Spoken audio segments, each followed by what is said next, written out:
પ્રભુએ અર્જુનને છેડતા કહ્યું કે હાર નિશ્ચિત હૈ તેરી, હરદમ રહેગા ઉદાસ, માખન દુર્યોધન લે ગયા, સિર્ફ છાछ બચી તેરે પાસ. ત્યારે અર્જુને કહ્યું જીત નિશ્ચિત હૈ મેરી, ભક્ત નહીં હોતા ઉદાસ, માખન की चिंता क्यों करूं जब माखन चोर हो मेरे पास. વાહ ભાઈ વાહ. નરસિંહ મહેતા હતા, મહાન ભક્ત, મીરાબાઈ હતા. આ બધા કહેવાય કે ભગવાન સાથે સાક્ષાત્કાર કરતા. તો એવી કોઈ વ્યક્તિ ભક્તિ કેવી રીતે કરી શકે કે ભગવાનથી આટલા નજીક જતા રહે? બધા ભક્તો કોણ છે કે જેને પ્રભુ પાસે કંઈ નથી ચાહ્યું, પ્રભુને ચાહ્યા છે. જેને ભગવાન પાસે કંઈ નથી માંગ્યું, જેને ભગવાનને માંગ્યા છે. સક્સેસફુલ થવા માટે જેટલા ગુણો જોઈએ એમાંથી સૌથી મહત્વનો ગુણ કોઈ હોય તો એ ધીરજ છે. તો આધ્યાત્મથી ધીરજ કેવી રીતે કેળવી શકાય અને સફળતામાં કેવી રીતે મદદરૂપ થઈ શકે? આધ્યાત્મિક જગતની સૌથી મોટી સત્યતા સ્વીકાર, સ્વીકાર, સ્વીકાર. જ્યારે પણ આપણે પ્રભુને કોઈ પણ ક્વેશ્ચન પૂછીએ ને, તો પ્રભુની ડાયરીમાં આપણા માટે માત્ર 3 આન્સર છે. Yes, wait, I have better plan for you.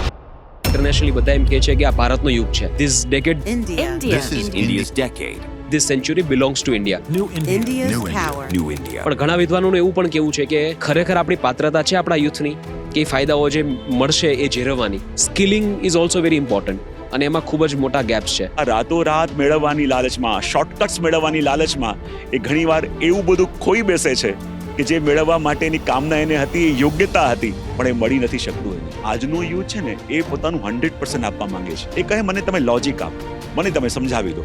જો મારે ગળે ઉતરી ગયું તો મારા 10-20% નહીં, મારા 100% મારે આપવા છે. મોક્ષ કોને કહેવાય અને કેવી રીતે મળે? આપણે સનાતન ધર્મની અંદર જે મોક્ષની વ્યાખ્યા છે, તો કેટલાક લોકો કહે કે મર્યા પછી મોક્ષ મળ્યો છે કે નથી મળ્યો એ આપણને ક્યાંથી ખબર પડશે? તો આ જીવતે જીવતા પણ મોક્ષની અવસ્થાનો અનુભવ શું કરી શકાય? તો આપણા આચાર્યો કહ્યું કે હા, જીવતે જીવતા પણ માણસ એ મોક્ષનો અનુભવ કરી શકે. બોલે કેવી રીતે? પાંચે ચાલ્યા જાય તો જગતમાં રહીને પણ આપણે મોક્ષનો અનુભવ કરી શકીએ છીએ.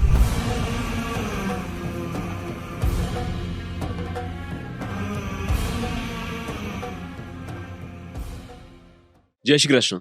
સર્વ વૈષ્ણવને ભાગવત સ્મરણ. મિત્રો, આજના આ ખૂબ જ ખાસ એપિસોડમાં આપનું સ્વાગત છે. આ એપિસોડ કેટલો ખાસ છે એનું વર્ણન જેટલું કરું એટલું ઓછું છે. મિત્રો, આ મેં રેકોર્ડ કરી રહ્યા છીએ 20મી ડિસેમ્બરે, જે મારો જન્મદિવસ છે. બીજી મહત્વની વાત એ છે કે આ પોડકાસ્ટ અમે કરી રહ્યા છીએ શ્રીનાથજી નાથદ્વારાના પવિત્ર પરિસરમાં. ખૂબ જ જ્વલ્ય એવું બનતું હોય કે અહીંયા કોઈ ઇન્ટરવ્યૂ કે પોડકાસ્ટ જેવી વસ્તુનું કોઈ રેકોર્ડિંગ થતું હોય. આ પહેલી વાર થઈ રહ્યું છે, એટલે મારી માટે તો આ લાઈફ ઇવેન્ટ છે. અને ત્રીજી અને સૌથી મહત્વની વાત એ છે કે આજે અમે ખૂબ જ ડીપ સ્પિરિચ્યુઅલ અને રિલિજિયસ કોન્વર્ઝેશન કરવાના છીએ. અને એ કોન્વર્ઝેશન કરવા માટે આપણી સાથે ઉપસ્થિત છે વિશ્વવંદનીય પરમ શ્રદ્ધેય પરમ પૂજ્ય પાદ શ્રી યદુનાથજી મહોદય શ્રી. તમે અને હું, આપણે એમને પ્રેમથી જે કહીને સંબોધતા હોઈએ છીએ. જે એમની પ્રેમાળ વાણી, એમનો સ્વભાવ, ભક્તો પ્રત્યેના એમનો અપાર પ્રેમ, એમનું ઊંડું અધ્યયન અને લોકોના હૃદયને સ્પર્શી જાય એવા એમના વચનામૃત માટે ખૂબ જ લોકપ્રિય છે. મિત્રો, આમ તો ભાગવત કથાના રસપાનથી જે લાખો કરોડો લોકોને જીવન જીવવાની પ્રેરણા આપે છે, પણ સાથે સાથે ઘણા બધા માનવ સેવા અને ધર્મ ઉત્કર્ષના કાર્યો પણ કરે છે. રિસ્પેક્ટ એજ ઇન્ટરનેશનલ દ્વારા એમને વસુંધરા રત્નનો એવોર્ડ પણ આપવામાં આવેલો છે.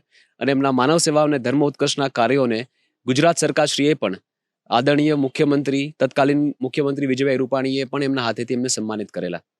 મિત્રો, માત્ર ભારતમાં જ નહીં, વિદેશમાં પણ, US, UK, કેનેડા, ઓસ્ટ્રેલિયા, બધી જગ્યાએ ધ્યાન શિબિર જેવા ઇનિશિયેટિવ્સથી લોકોને ભક્તિ માર્ગે દોરવાનું પવિત્ર કામ જે પોતાના વરદ હસ્તેથી કરે છે. મિત્રો, આજે આપણે ઘણી બધી વાતો કરવાના છીએ. મને મારા જીવનના ઘણા બધા પ્રશ્નો છે જેના મારે જવાબ જોઈએ છે, અને મને ખ્યાલ છે કે આમાંથી તમારા પણ ઘણા બધા સવાલોના જવાબો પણ તમને મળી જશે. આજે આપણે વાત કરીશું સનાતન ધર્મની, પુષ્ટિ સંપ્રદાયની, શ્રીનાથજીના મહિમાની, ભગવાનના જીવન ચરિત્રની અને બીજી ઘણી બધી વાતો કરવાના છીએ. તો મારા જન્મદિવસ નિમિત્તે મારી એક રિક્વેસ્ટ છે કે મને એક નાની તમે ગિફ્ટ આપો કે આ પોડકાસ્ટ અંત સુધી નિહાળજો. મિત્રો, આમ તો ગુરુનો મહિમા આપણે જેટલો ગાઈએ એટલો ઓછો છે.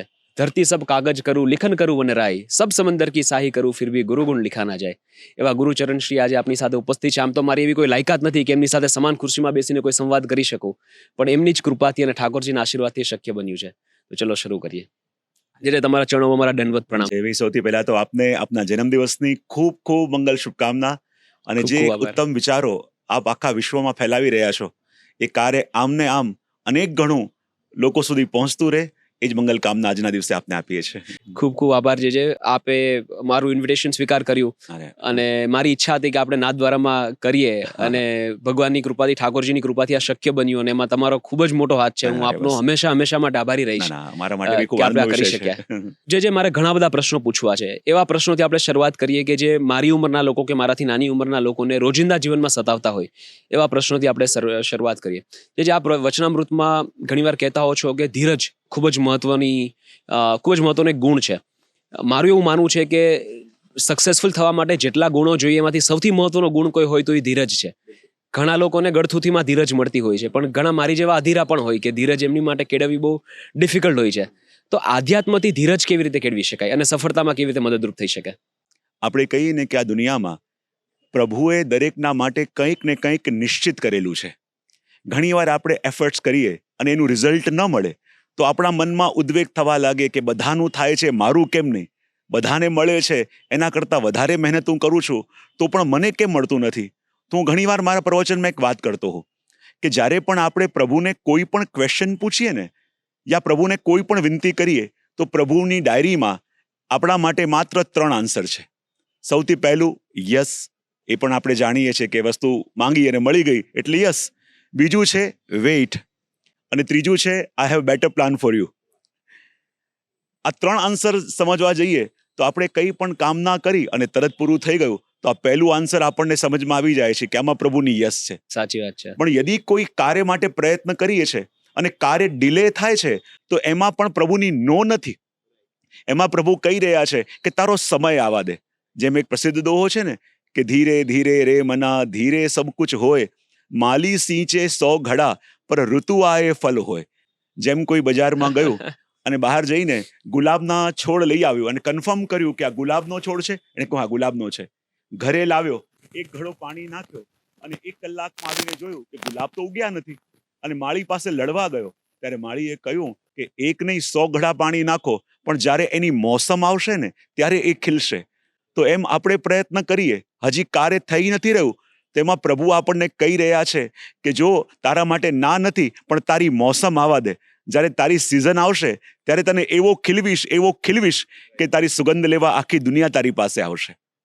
અને ત્રીજું છે answer I have better plan for you. ઘણીવાર કોઈ વસ્તુ માટે પ્રયત્ન કરીએ અને સાવ ઊંધું પડે, વિચાર્યું હોય કંઈક, પરિણામ સાવ ઊંધું આવે તો આપણને લાગે કે આમાં પ્રભુની ના છે. બોલે ના નથી. પ્રભુ વિચારે છે કે તે વિચાર્યું છે એના કરતાં પણ મારે તને કંઈક ઉત્તમ આપવું છે.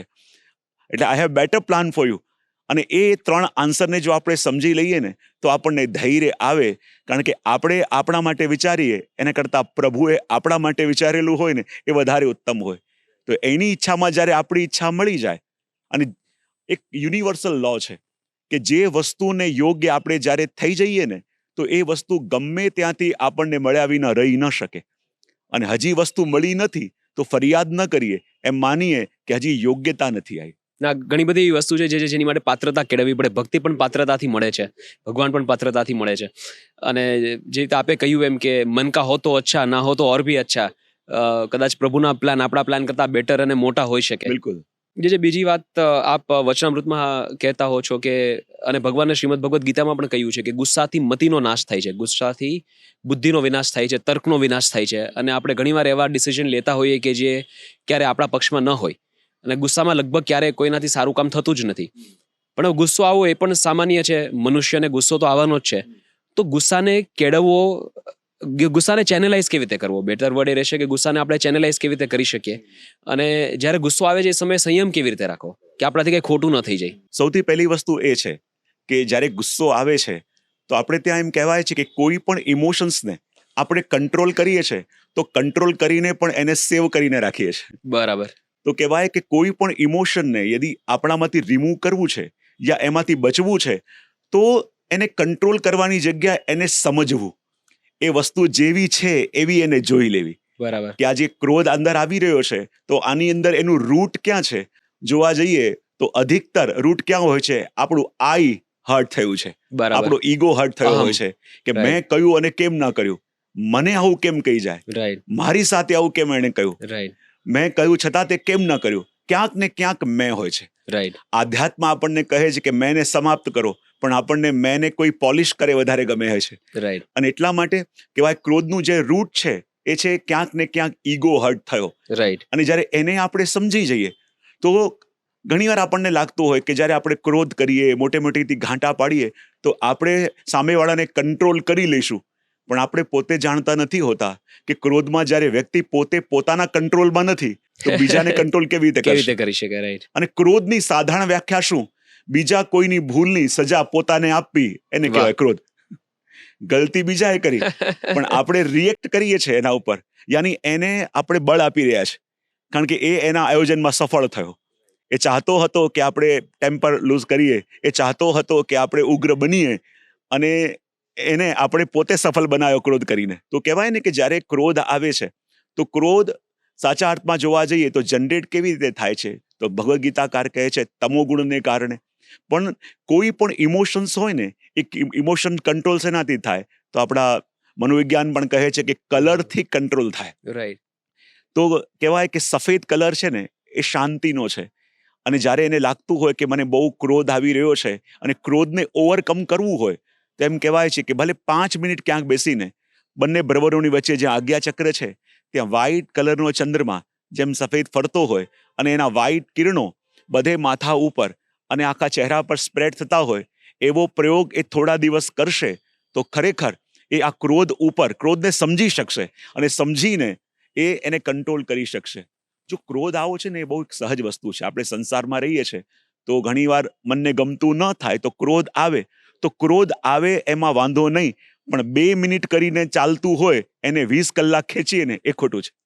જે આપે કહ્યું એમ કે ક્રોધથી ફાયદો તો કોઈનો નથી થતો, નુકસાન જ છે. જે ઘણા ભક્તો એવા હોય છે કે જેનો સમર્પણ ભાવ આપણે જોઈએ તો આપણને એમ થાય કે આને કોઈ વસ્તુનો ડર જ નથી. અને મેં એવું પણ સાંભળ્યું છે કે તમે ભક્તિ ભાવમાં એટલા બધા વિલીન થઈ જાઓ ત્યારે ડર નીકળી જાય છે, કોઈ સિચ્યુએશનનો કે કોઈ પણ પ્રકારનો ડર નીકળી જાય છે. તો એવી ભક્તિ સુધી માણસ કેવી રીતે પહોંચી શકે કે જીવનમાંથી ડર જ નીકળી જાય? મેં ઘણા બધા ભક્તોને એવા જોયા છે કે જીવનમાં ઘણી બધી કઠિન પરિસ્થિતિ હોય પણ ડર નામની રેખા ન હોય ચહેરા પર. એવી ભક્તિ કેવી રીતે થઈ શકે?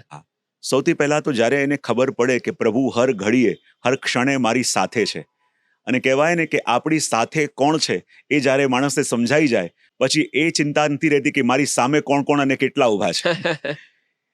વ્યક્તિ પોતાને એકલો ફીલ કરે છે ને ત્યારે જ સામેની સત્તા અને સામેના લોકો એના ઉપર હાવી થાય છે.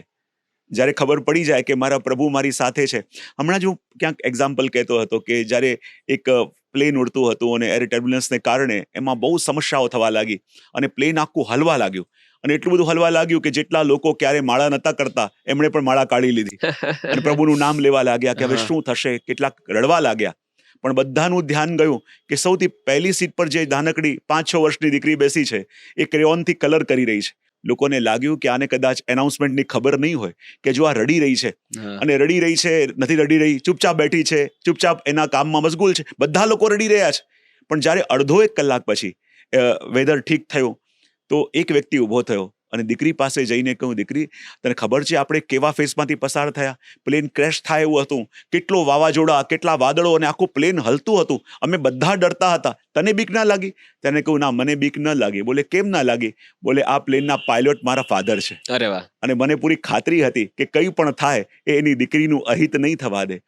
એમ જે પ્રભુની ભક્તિમાં જોડાયેલા છે ને એને ખ્યાલ છે કે આ જીવનરૂપી યાત્રાના જે પાયલટ છે ને એ અમારા પ્રભુ છે, અને પ્રભુ કંઈ પણ કરશે પણ એમના ભક્તોનું અહિત થાય ને એવું કદાપી નહીં કરે. તો ગમે તેવી કસોટી આવે, ગમે તેવા સંજોગો આવે, પણ એને જ્યારે ફીલ થાય કે મારા પ્રભુ મારી સાથે છે એ ક્યારે પણ વિચલિત થઈ ન શકે. અને પેલું કહેવાય છે ને કે ભગવાનને નહીં કહો કે તમારી તકલીફ કેટલી મોટી છે, તકલીફને કહો કે અમારા ભગવાન કેટલા મોટા છે. બહુ મોટી વાત કરી. જીવનમાં બધા ઈચ્છતા હોય, જેવી રીતે આપે કહ્યું એમ કે ઘણીવાર પોતાનું ધાર્યું નથી થતું હતું, તો જીવનમાં બધા ઈચ્છતા હોય કે પોતાનું ધાર્યું થાય, પણ જ્યારે નથી થતું ત્યારે સ્વાભાવિકપણે બધાને દુઃખ થતું હોય છે. અને એસ્પેશિયલી યંગ એજમાં જ્યારે આપણે બીજાને પણ કામ કરતા જોતા હોઈએ અને આપણે પણ કામ કરીએ તો આપણને એમ થાય કે આટલી બધી મહેનત હું કરું છું છતાં મને કાંઈ સફળતા નથી મળતી, છતાં મારે જે જોઈએ છે મને નથી મળતું, અને કોઈ બીજો વ્યક્તિ ઓછી મહેનતથી કદાચ વધારે આગળ વધી જતો, એવા પણ દ્રષ્ટાંતો જોવા મળે. ત્યારે ઘણીવાર દુઃખ થતું હોય છે કે મારી સાથે અન્યાય કેમ? રાઈટ. તો એ પ્રશ્નનો જવાબ શું રહેશે? હા, ઘણીવાર આપણને લાગે કે આપણે પ્રયત્ન કરી રહ્યા છીએ, આપણે મહેનત કરી રહ્યા છીએ, પણ બીજાને થોડીક મહેનતમાં ખૂબ સફળતા મળી રહી છે, પણ હું આટલા પ્રયત્ન કરું છું, મારી અંદર આટલી યોગ્યતા છે, મારી અંદર આટલું સામર્થ્ય છે, તો પણ જે સફળતા બીજાને મળી એ મને કેમ ના મળી? આ ચિંતા માણસના મનમાં થવી બહુ સહજ છે. કારણ કે આ ચિંતા થાય છે ક્યારે? કે જ્યારે આપણે આપણી કમ્પેર બીજા સાથે કરવાની શરૂઆત કરીએ છીએ. હવે બીજો વ્યક્તિ છે ને એ એની અલગ જર્નીમાં છે, આપણે આપણી અલગ જર્નીમાં છીએ. કોઈ કલકત્તા જતું હોય ને આપણે મુંબઈ જતા હોઈએ તો પછી બંનેની જર્નીને કમ્પેર ન કરી શકાય. ન કરી આને શકાય. આટલી વાર લાગી ને મને આટલી વાર કેમ લાગી? તો સૌથી પહેલા તો પોતાની કમ્પેર પોતાની સાથે કરો, અને કહેવાય કે જ્યારે એવો સમય આવે કે જ્યારે કામ થઈ નથી રહ્યા, કામ બની નથી રહ્યા, ત્યારે માનવાનું કે પ્રભુ કહી રહ્યા છે કે આ ટાઈમ છે, તારા ઉપર કામ કર. સાચી વાત છે. જ્યારે પોતાને આપણે યોગ્ય બનાવીએ ને તો ઓપોર્ચ્યુનિટીઝ ગમે ત્યાંથી આવશે ને તમે ઊભી કરી શકશો. પણ ખાલી જો નિશાસા નાખતા રહેશો આપણે કે આવું ન થયું, આ ન થયું, કહેવાય આપણા શરીરમાં બે ધારાઓ વહી રહી છે. એક છે ફરિયાદની ધારા અને બીજી છે ગ્રેટિટ્યુડની ધારા. સાચી વાત આપણે છે. કઈ ધારાથી કનેક્ટ થયા છીએ એને આધારે આપણું ભવિષ્ય નક્કી થાય. જો એકવાર કમ્પ્લેનની ધારાથી જોડાઈ ગયા ને તો પછી કમ્પ્લેનોનો અંત ક્યારેય નહીં આવે, અને એવા પ્રસંગો ઊભા થતા જશે જેમાં આપણા મનમાંથી કમ્પ્લેન જ નીકળે. સાચી વાત છે. અને કૃતજ્ઞતાના ભાવની ધારાથી જોડાઈ ગયા તો જે પણ થાય ને આપણને લાગે ભલે કંઈ થતું નથી પણ તોય પ્રભુની કૃપા છે. મને ખ્યાલ છે હમણાં લગભગ 3-4 વર્ષ પહેલા જ હું ચેન્નઈમાં હતો, અને એક ભાઈ મારી પાસે આવીને બેઠા હતા કે જે શું કરું, મારા કોઈ કામ થતા નથી, પારિવારિક સમસ્યાઓ છે, વેપારમાં સમસ્યાઓ છે, આવી તકલીફો છે. હું એને ઘણા સમયથી સમજાવતો હતો પણ વાત એને ગળે નથી ઉતરતી. હવે એ દિવસે અમારે એક દિવ્યાંગ જે મેન્ટલી ચેલેન્જ બાળકો હોય એના એક સંસ્થાનમાં જવાનું હતું. મેં એને કહ્યું તમે પણ મારી સાથે ચાલો. હવે એમને લઈને અમે ગયા. નાના નાના બાળકો, કોઈને એક આંખ નથી, કોઈને એક પગ નહોતો, કોઈને એક હાથ નહોતો. અને જ્યારે દરેકની એક એક સ્ટોરી સાંભળી અમારા બધાના હૃદય દ્રવિત થઈ ગયા. પછી છેલ્લે એમના પ્રેયરનો ટાઈમ આવ્યો. એમાં એક નાનકડી 5-6 વર્ષની દીકરી એ જે પ્રેયર કરતી હતી, કહેવાય એના બંને હાથ કપાયેલા હતા અને બંને પગથી એ મંજીરા લઈને વગાડતી હતી. ઓહો. અને મેં ત્યાંના વોર્ડનને પૂછ્યું કે આ દીકરીની સાથે આવું કેવી રીતે? ત્યારે એણે જે કહ્યું એ સાંભળીને અમે બધા વિચલિત થઈ ગયા કે જે એને જે ફાધર છે એને દીકરી થાય એ ગમતું નહોતું. અને જ્યારે આનો જન્મ થયો તો એના ફાધર જ એને ચાલુ ટ્રેનમાં લઈ ગયા ઓહ. અને સામેથી જે ટ્રેન જતી હતી ટ્રેનમાંથી ધક્કો મારી દીધો, અને સામેની ટ્રેન જ્યારે ગઈ એમાં આ દીકરીના બંને હાથ કપાઈ ગયા ઓહો. અને 2 પગ રહ્યા. અને અમારા આશ્રમમાં આ રોજ કીર્તન પગથી મંજીરા વગાડીને કરે છે. ઓહો. મને મળવાની ઈચ્છા થઈ. જ્યારે એની પાસે અમે ગયા, તામિલ હતા, એટલે એના વોર્ડનને પૂછ્યું કે આને પૂછો કે આવું આની સાથે થયું છે. બીજા બધા બાળકોને ચાલતા ફરતા જુએ, બીજા બધા બાળકોને પરિવાર સાથે જુએ, અને આના ફાધરે જ્યારે આવું કર્યું છે અને આના ઉપર આવી વીતી રહી છે, તો જ્યારે એ પ્રભુની સામે પ્રાર્થના કરતી હોય, પ્રેયર કરતી હોય, ત્યારે આના મનમાં શું વિચાર આવે છે? ને ત્યારે એમણે કહ્યું, એ દીકરી એક જ વસ્તુ કહી કે જ્યારે હું પ્રાર્થના કરતી હોઉં છું ને ત્યારે હું પ્રભુને ધન્યવાદ માનું છું, અને ધન્યવાદ એટલા માટે માનું છું કે ભલે પ્રભુ મારા 2 હાથ ગયા પણ આપનું ભજન કરવા માટે આપે મારા 2 પગ તો રહેવા દીધા. વાહ. એના માટે હું આપને ધન્યવાદ માનું છું. કૃતજ્ઞતા. એ સાંભળીને એક દરેકની આંખોમાં આંસુ આવ્યા. અને પેલા ભાઈ જે કહેતા હતા આટલી તકલીફો છે, એ તકલીફો છે, એ ધુસકે ને ધુસકે રડ્યા. જે આની જે તકલીફો છે એની આગળ મારી સમસ્યા તો કાંઈ નથી, અને હું આટલો રડી રહ્યો છું, પણ જ્યારે આટલું જેની ઉપર વીત્યું છે અને છતાં પ્રભુનો ધન્યવાદ માને છે ને, એ સાચા અર્થમાં જોઈને આપણને લાગે કે આ કૃતજ્ઞતાના ભાવથી જ્યારે જોડાઈએ ને ત્યારે જીવનમાં કોઈ ફરિયાદ, કોઈ કમ્પ્લેન ન રહે. અને જે મારું તો સ્પષ્ટપણે માનવું છે, જેવી રીતે આપે કહ્યું એમ કે પાત્રતા, બિલકુલ. કે આપણે જ્યાં ક્યાંય પણ પહોંચ્યા છીએ હમ. એ આપણી આવડતને કારણે જ્યાં પહોંચી શકીએ એમ હતા ત્યાં ભગવાન આપણે પહોંચાડ્યા છે. બિલકુલ. હવે આનાથી આગળ વધવું છે તો ભગવાન પણ કહે છે કે તમારે પાત્રતા વધારે કેળવવી બિલકુલ પડે. બિલકુલ એટલે કૃતજ્ઞતાનો જ ભાવ હોવો જોઈએ. બિલકુલ. આ જવાનમાં જેટલો યોગ્યતા આપણી અંદર આવે ને એ સ્થાન આપણને મળે. જેમ એક કુંભાર ઘડો બનાવે તો ઘડો બનતાની સાથે એમાં પાણી ન ભરાય, કારણ કે આકાર મળ્યો છે, હજી પાત્રતા નથી મળી. એને અગ્નિમાં તપાવવું પડે. અગ્નિમાં તપે ત્યારે પાત્ર બને, અને જ્યારે પાત્ર બને ત્યારે જે ભરવામાં આવે ને એ ટકે. કારણ કે પાત્રતા વિના યદી મળે ને તો વસ્તુ ઝીલવી ના શકાય. જે અગેન પાત્રતાની જ વાત કરી, અને આપે જેમણે વાત કરી કે પાત્રતા વગર અગર કંઈ મળી ગયું તો કદાચ જીરવી પણ ન શકાય. હવે આ સમય ભારતનો એવો છે કે ઇન્ટરનેશનલી બધા એમ કહે છે કે આ ભારતનો યુગ છે. બિલકુલ this decade, this century belongs to India. બિલકુલ. ભારતનું જે યુથ છે, કહેવાય છે કે ભારત અત્યારે આખી દુનિયામાં સૌથી યંગેસ્ટ નેશન છે. બિલકુલ 2070 સુધી ભારત આખી દુનિયામાં સૌથી વધારે યંગેસ્ટ નેશન રહેવાનો છે. બિલકુલ. અને એના જે ફાયદાઓ ભારતને મળવાના છે, જે આજથી 40-50 વર્ષ પહેલા જાપાનને મળ્યા કે ચાઇનાને મળ્યા, એ ફાયદાઓ ભારતને હવે મળવાના છે. પણ ઘણા વિદ્વાનોનું એવું પણ કેવું છે કે ખરેખર આપણી પાત્રતા છે આપણા યુથની કે એ ફાયદાઓ જે મળશે એ જીરવવાની. બરાબર. તો એની માટે યુથે કેવી રીતે બિહેવ કરવું જોઈએ, કેવી રીતે પોતાની જાતને કેળવવી જોઈએ, કારણ કે skilling is also very important. બિલકુલ. અને એમાં ખૂબ જ મોટા ગેપ્સ છે. મોરલ વેલ્યુઝ રાઈટ છે કે નહીં એ પણ એક વિચારવા જેવો વિષય છે. તો જે આ સમયે આપનો યુવાનોને શું મેસેજ રહેશે? બે વસ્તુ હોય, એક છે સ્વતંત્રતા અને બીજું છે સ્વચ્છંદતા. તો આજે ફ્રીડમ માટે અને સ્વતંત્રતા માટે દરેક લોકો પ્રયત્ન કરે છે કે ઇટ્સ માય લાઈફ, કહ્યું તેમ કહે છે કે મારું જીવન છે તો મારે એના ઉપર કોઈનો કંટ્રોલ ન જોઈએ. પણ આ જે એરા કે જેમાં આપણે રહી રહ્યા છીએ ને, એ એક એવી ઘટના છે, હું તમને કહું કે આખા વિશ્વની અંદર એક રૂમર હતું. આપણે કહીએ કે 2012 21 ડિસેમ્બર આખા વર્લ્ડની અંદર એક રૂમર હતું કે માયન કેલેન્ડર પૂરું થાય છે અને આખા વિશ્વની સમાપ્તિ થઈ જશે. લોકોને ખબર ના પડી કે એ સમયે ઘટના શું ઘટી. લોકોએ કહ્યું કે ખાલી કેલેન્ડર પૂરું થવાથી વિશ્વ પૂરું ન થઈ જાય. પણ કેટલાક ચિંતકોનું એવું માનવું છે કે 21 ડિસેમ્બર એ દિવસે આપણી અર્થ 4 ડાયમેન્શનમાં એન્ટર થઈ, એવું કેટલાક ચિંતકોનું માનવું છે.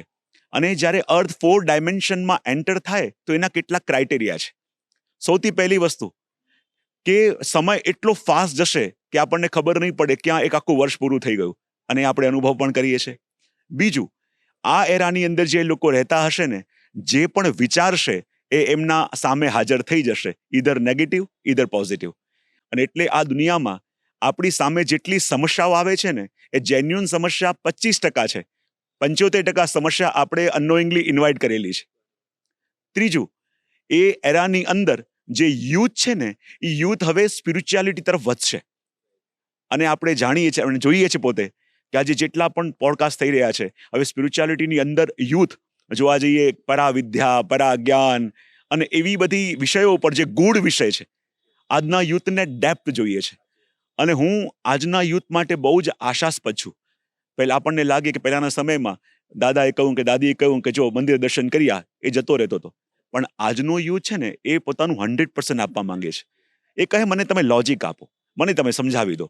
જો મારે ગળે ઉતરી ગયું તો મારા 10-20% નહીં, મારા 100% મારે આપવા છે. અને આજના યુથની એ પોઝિટિવિટી હું જોઉં છું કે જ્યારે એ કન્વિન્સ થાય છે ને, ત્યારે એનું 100% આપે છે. અને આ એરાની ચોથી વસ્તુ એ કહી કે આ એરામાં જે પણ સુપ્રીમ એનર્જીથી કનેક્ટ થવાનો પ્રયત્ન કરશે ને, તો સુપ્રીમ ઓન એનર્જી પોતે એના સાથે કનેક્ટ થશે અને એને લાઈફમાં ગાઈડ કરશે.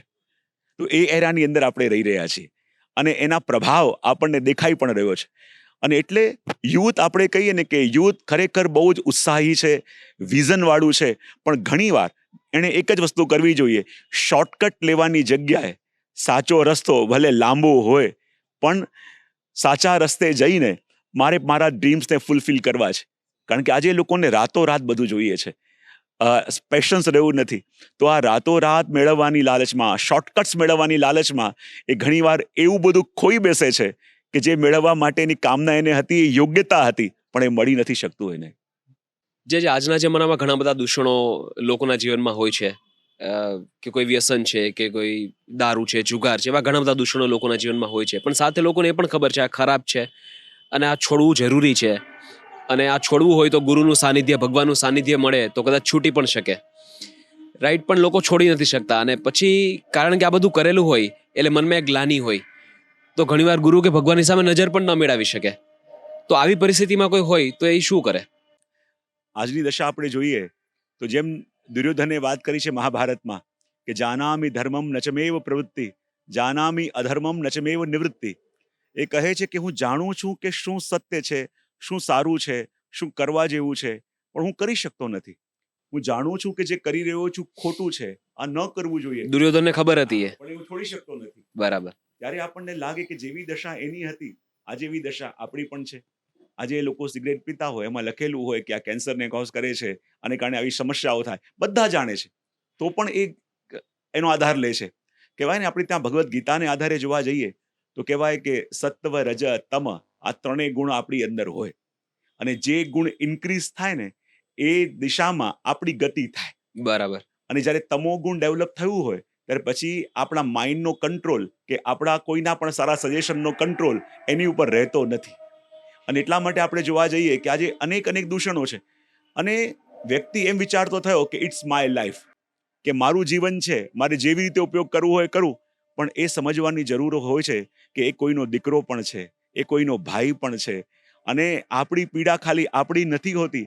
જ્યારે આપણા આંખમાં આંસુ આવે ત્યારે આપણી માના આંખમાં પણ આંસુ આવે છે. આપણા પિતાને પણ ચિંતા થાય છે. આપણા પરિવારના બધા લોકો સ્ટ્રેસ થઈ જાય છે. અને જ્યારે ટ્રીટમેન્ટ માટે હોસ્પિટલમાં જવું પડે ત્યારે આખો પરિવારની શું દશા થાય છે એ ક્યારેક કોઈ કેન્સરના વોર્ડની બહાર જઈને ઊભા રહો તો ખબર પડશે કે પરિવાર ઉપર શું વીતે છે. આપણે ખાલી ક્ષણિક આનંદ માટે એનો ઉપયોગ કરીએ, પણ ભોગવવું આખા પરિવારને પડે તેમાં આપણા પરિવારનો શું વાંક છે કે આપણે પોતાના વ્યસન અને પોતાના શોખ પૂરા કરવા માટે એમને પીડા આપીએ છીએ. પણ જે આમાં એવું થાય ક્યારેક કે હવે કોઈ ગુરુનું કોઈ સાનિધ્ય મળે કે ભગવાનની નજીક જઈએ કે આધ્યાત્મમાં થોડા નજીક જઈએ ત્યારે આ બધું છૂટવા માટે શક્તિ મળે. પણ નજીક નથી જઈ શકતા કારણ કે અંદર ગ્લાની ભાવ છે, અને કારણ કે નજીક નથી જઈ શકતા એટલે એવો કોઈ ડર પણ પેદા નથી થતો, એટલે વ્યસન તરફ વધારે વળતા જાય. ખબર છે ખોટું છે, પણ કારણ કે આ બાજુ નથી જઈ શકતા ભગવાન તરફ એટલે આ બાજુ ખેંચાઈ જાય છે. તો એ ગ્લાની ભાવથી કેવી રીતે બચવું? હા, આપણે ત્યાં કહેવાય ને કે જ્યારે પ્રકાશ પ્રગટાવે ત્યારે આપોઆપ યુગોથી રહેલો અંધકાર દૂર થઈ જાય. કોઈ ચિંતકે કહ્યું છે ને, it is better to light a candle than cursing the darkness. આપણે અંધકારને કોસતા રહીએ તો અંધકારને કોસવાથી અંધકાર દૂર નહીં થાય, પણ ખાલી એક દીવો પ્રગટાવીશું ને તો યુગોથી રહેલો અંધકાર એક ક્ષણમાં દૂર થઈ જાય.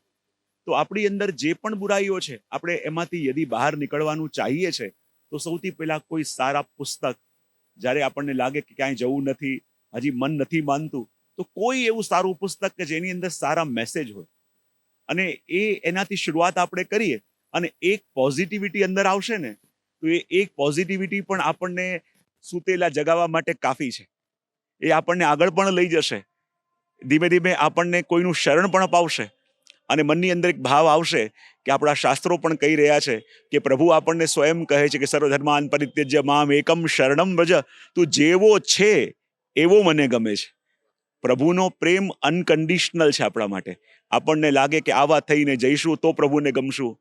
મને ખ્યાલ છે ક્યાંક મારું પ્રવચન હતું કોઈ વિદેશમાં કોઈ જગ્યાએ, એટલે મેં બધા બાળકોને પૂછ્યું કે શું તમને એવું લાગે છે કે ભગવાન દરેકને યુનિકલી લવ કરે છે? બધાએ કહ્યું હા, અમે તો નાનપણથી શીખતા આવ્યા, નાનપણથી બોલતા આવ્યા કે ભગવાન માટે બધા ઇક્વલ છે અને ભગવાન બધાને ઇક્વલી લવ કરે છે. મેં કહું વાત ખોટી છે. બધા આશ્ચર્ય થયું બધાને કે આ વાત ખોટી કેવી રીતે છે? ભગવાન દરેકને ઇક્વલી લવ નથી કરતા. મેં કહું ના, ભગવાન દરેકને ઇક્વલી લવ નથી કરતા, ભગવાન દરેકને યુનિકલી લવ કરે છે. અરે વાહ!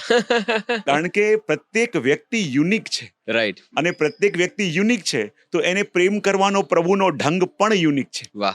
પણ આપણે આપણી કમ્પેર બીજા સાથે કરવા જઈએ કે આની ઉપર આવી કૃપા થઈ, એવી ને એવી કૃપા મારા ઉપર થાય તો મને લાગે પ્રભુની કૃપા છે. વાહ! અરે આપણે પ્રભુના માટે યુનિક છે. પ્રભુએ આપણા માટે કંઈક ઓર વિચારેલું છે, પણ આપણે બીજાની કૃપાથી પોતાની સાથે કમ્પેર કરીએ છીએ, ત્યાં સમસ્યા થાય છે. વાહ! એવું આપણને પ્રભુએ કંઈક આપ્યું છે કે જે આપણી યુનિકનેસ બતાવે છે. સાચી વાત છે. જ્યારે એને આપણે બ્લેસિંગ્સ માનીએ ને ત્યારે એ બ્લેસિંગ્સ, એક ગુણ આપણને ક્યાંથી ક્યાં લઈ જાય.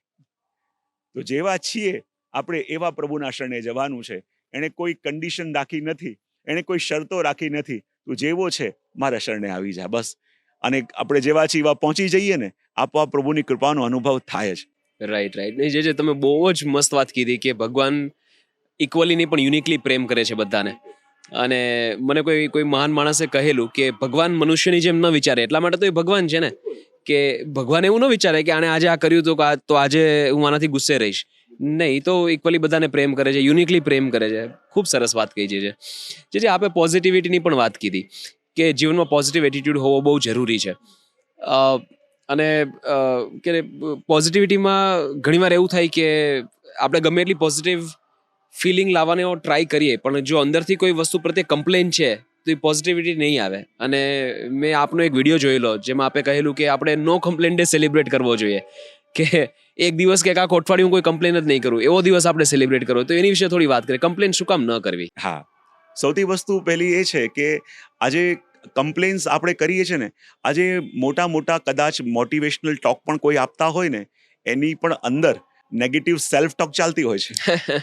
તો ઘણીવાર શું થાય છે કે જે વસ્તુ આપણે બહાર કંઈક કહીએ છીએ પણ અંદર મૂંઝાયેલા હોઈએ ને, કારણ કે આપણે નેગેટિવ સેલ્ફ ટોક કરી રહ્યા છીએ. તો સૌથી પહેલા વ્યક્તિ બહાર શું બોલે છે એ મહત્વનું નથી. એ જ્યારે પોતાની સાથે ચર્ચા કરે છે ને, ત્યારે એની એ ટોક યદિ નેગેટિવ હોય તો બહાર ગમે તેટલી પોઝિટિવ વાતો કરશે ને, તો સાચી પણ વાત છે. પોઝિટિવિટી લાઈફમાં અને એક્શનમાં નહીં આવે. બરાબર. તો સૌથી પહેલા વ્યક્તિ પોતાના વિશે શું બિલીવ કરે છે, પોતાના વિશે શું માને છે, અને પોતાની સાથે જ્યારે વાત કરે ત્યારે એ પોઝિટિવલી ટોક ચાલુ કરશે, સેલ્ફ ટોક, ત્યારે એની લાઈફમાં પોઝિટિવિટી આવશે. રાઈટ. અને કમ્પ્લેન્સ એટલા માટે કહ્યું કે આજે માણસ સવારે જાગે ત્યારથી રાત સુધી ખાલી જે એક વસ્તુ કોમન હોય તો કમ્પ્લેન કમ્પ્લેન કમ્પ્લેન. સવારે ઉઠે, ચાય કેમ લેટ આવી, છાપું કેમ નથી આવ્યું, બહાર નીકળે આ ટ્રાફિકમાં કેમ કોઈ પાળતું નથી, કોઈ આમ ગયું, કોઈ આમ ગયું. તો એટલી બધી કમ્પ્લેન્સ આપણા અંદર, અને કોઈ ના મળે તો આપણે પોતાના ભાગ્ય સાથે કમ્પ્લેન કરીએ સાચી વાત કે છે. મારી સાથે આવું કેમ છે. એ પણ ન મળે તો પ્રભુને કમ્પ્લેન કરીએ, એની સાથે આવું કેમ કર્યું.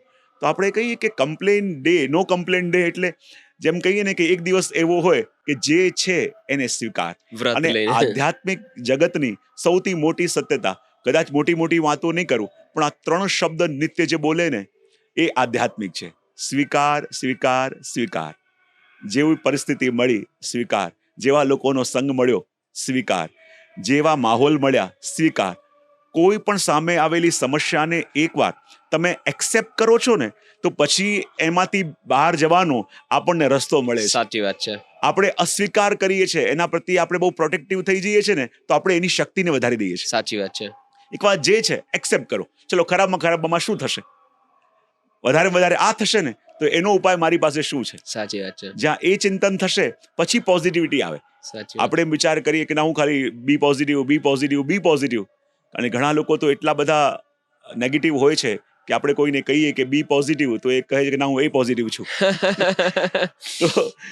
તો એવા સમયની અંદર આપણે કહીએ કે ખાલી પોઝિટિવની વાતો કરીએ એનાથી ન થાય. તો Right. નેગેટિવ સેલ્ફ ટોક સૌથી પહેલા બંધ કરવાની.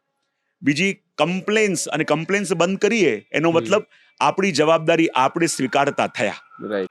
વ્યક્તિનો સ્વભાવ હોય છે કે મારા સાથે જે પણ થયું છે ને એના બ્લેમ હું કોઈ બીજાના માથે નાખું અને હું છૂટી જાઉં કે હું તો દૂધે ધોયેલો છું, હું તો બહુ સારો છું, હું તો બધાના માટે બહુ સારું કરું છું, આ લોકો મને હેરાન કરે છે. રાઈટ. તો જ્યારે કમ્પ્લેન કરવાનું બંધ કરે એનો મતલબ એના લાઈફમાં જે થઈ રહ્યું છે એનો ચાર્જ પોતે લેતો થાય, એની જવાબદારી પોતે લે. અને જવાબદારી પોતે લેશે તો કહેવાય ભગવાન પણ એને મદદ કરે જે પોતાને મદદ કરવા તૈયાર થયો હોય. ખૂબ સાચી વાત છે. અને જવાબદારી સ્વીકારશે તો પછી એમાંથી બહાર નીકળશે. સાચી વાત અને છે. એટલા માટે નો કમ્પ્લેન ડે, કે હું ઘણી વાર કહું કે અલગ અલગ ડે મનાવતા હોય, કોઈ વેલેન્ટાઇન ડે મનાવે, કોઈ ચોકલેટ ડે મનાવે, એ રીતે વીકમાં એક દિવસ નો કમ્પ્લેન ડે જરૂર મનાવવો જોઈએ. સાચી વાત છે. અને કોઈ ફરિયાદ ન હોય, ફરિયાદ વિનાનો દિવસ, તો આપોઆપ આપણી જવાબદારી આપણે લેતા થઈએ અને આપણા નિર્ણયો આપણે નક્કી કરતા થઈએ. સાચી વાત છે. જે શાસ્ત્રોમાં તો આ બધું ઘણું બધું કીધું છે, પણ આપ જે આજની જનરેશનને સમજાઈ જાય એમની ભાષામાં તમે જે વાત કરો છો એનાથી ખરેખર ફરક પડે છે. અને ખૂબ જ બ્યુટીફુલી આપે કીધું કે એક વ્રતની જેમ લેવું જોઈએ કે આજે હું કમ્પ્લેન નહીં કરું, આજે હું સ્વીકાર કરીશ. બસ અને અસ્વીકારથી સંઘર્ષ થાય છે, અને એ માનસિક સંઘર્ષ આપણે પોતાની જાત સાથે જ કરીએ બહુ સુંદર. એના કરતાં વધારે સારું કે આપણે સ્વીકાર કરી લઈએ, બહુ સુંદર તો વાત કરી સમાધાન આપણે. આવી જાય. બિલકુલ પરફેક્ટ. રાઈટ.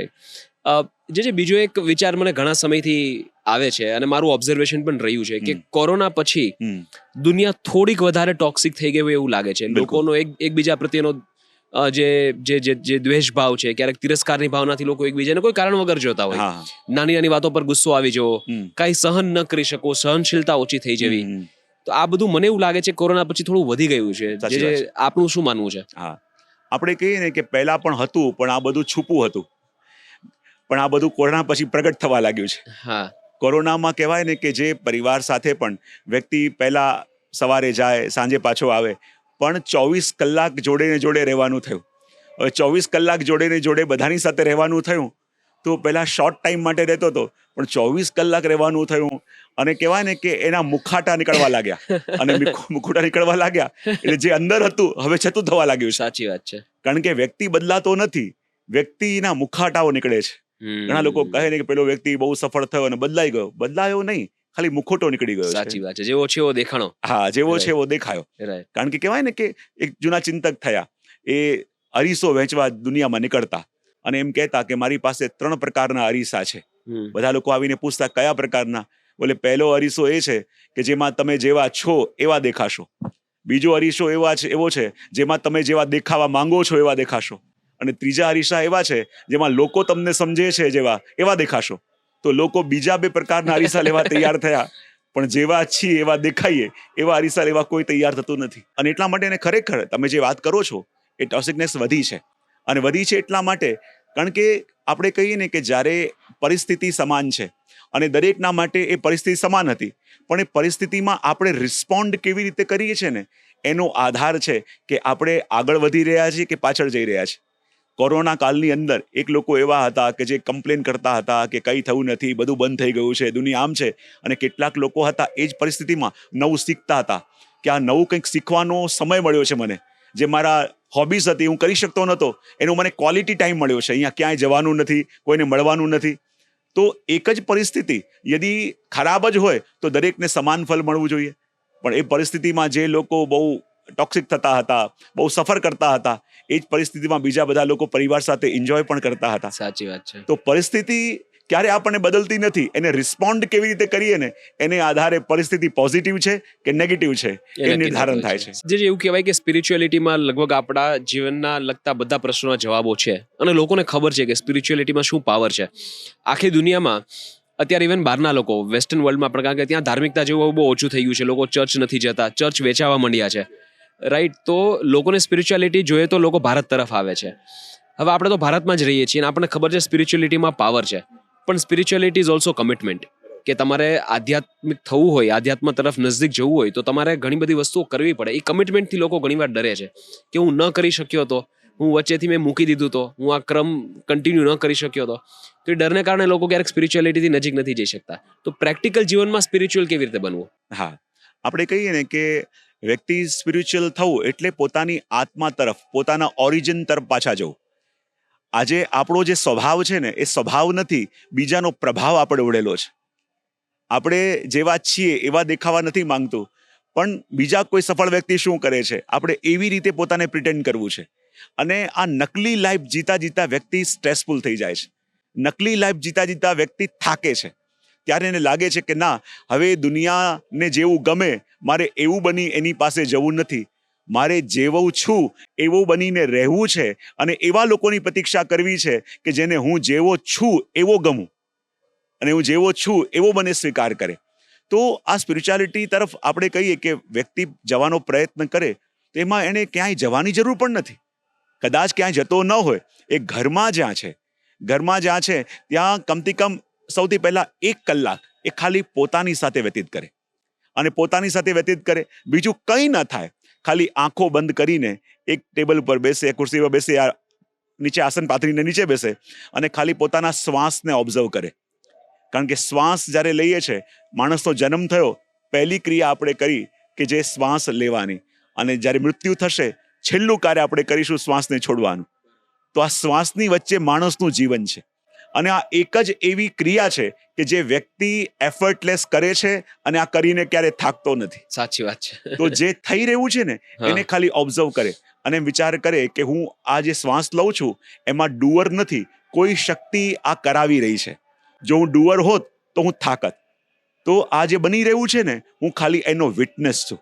રાઈટ. અને જ્યારે એક શ્વાસનો વિટનેસ બનતા શીખે તો આપોઆપ જગતમાં એની જીવનમાં જે પણ બનતું હોય, એની આસપાસ જે બનતું હોય, પછી જ્યાં સુધી ડુઅર માનીએ ત્યાં સુધી આપણે પરેશાન થઈએ, પણ જે થઈ રહ્યું છે એના વિટનેસ બનતા થઈ જઈએ ને તો વસ્તુ આપણને સ્પર્શી ના શકે. રાઈટ. અને આટલું પણ કરીએ ને તો કોઈક અંશે એનો સ્પિરિચ્યુઆલિટીની અંદર પ્રવેશ થઈ જાય. જે ખૂબ જ સરળ ભાષામાં આપે સ્પિરિચ્યુઆલિટી સમજાવી દીધી. અને જ્યારે આપ કહો છો ત્યારે એવું લાગે બહુ ઇઝી છે, એટલું બધું અઘરું નથી. જેટલું લોકો અઘરું સમજે છે એટલું અઘરું નથી. કે ખાલી એટલું માની લેવાનું છે કે ભગવાન આપણી પાસે જે કરાવે આપણે કરવાનું, આજુબાજુમાં જે કંઈ થાય છે એમની ઈચ્છા છે. હા, અને મેઇન વસ્તુ એ છે કે આપણે વિચાર કરીએ મારાથી આટલું બધું નહીં થાય, પણ જેટલું થાય એક સ્ટેપ તો આગળ વધીએ. સાચી વાત છે. તો એક સ્ટેપ કે 1 માળા કરી શકીશ, હું આટલું સ્મરણ કરી શકીશ, હું ધ્યાન કરી શકીશ, હું એક પાઠ કરી શકીશ, કંઈક તો શુભત્વ અપનાવીએ. કંઈ એક શુભત્વ બી અપનાવીશું ને તો એક સ્ટેપ આગળ વધ્યો તો એક સ્ટેપ વધતા વધતા વધતા વધતા પહોંચાશે. પણ યાત્રા પ્રારંભ તો કોઈ પણ રૂપે કરવી પડશે. જે સ્પિરિચ્યુઆલિટી તરફ જવું એનો એક અર્થ એ પણ થાય છે કે આપણી અંદર રહેલા જે તમસ તત્વો છે એને ધીરે ધીરે ઓછા કરવા. હા, તો આ કયા કયા તામસિક તત્વો છે જે આપણે ઓછા કરવા જોઈએ અને કેવી રીતે? આપણે ત્યાં કહેવાય છે કે કદાચ તામસી તત્વને ઓછા કરવાનો પ્રયત્ન કરીશું ને તો આપણો ફોકસ જે વસ્તુ જીવનમાં જોઈતી નથી એના ઉપર થઈ જશે. અચ્છા, પણ આપણે શુભત્વને અપનાવવાનું, બરાબર.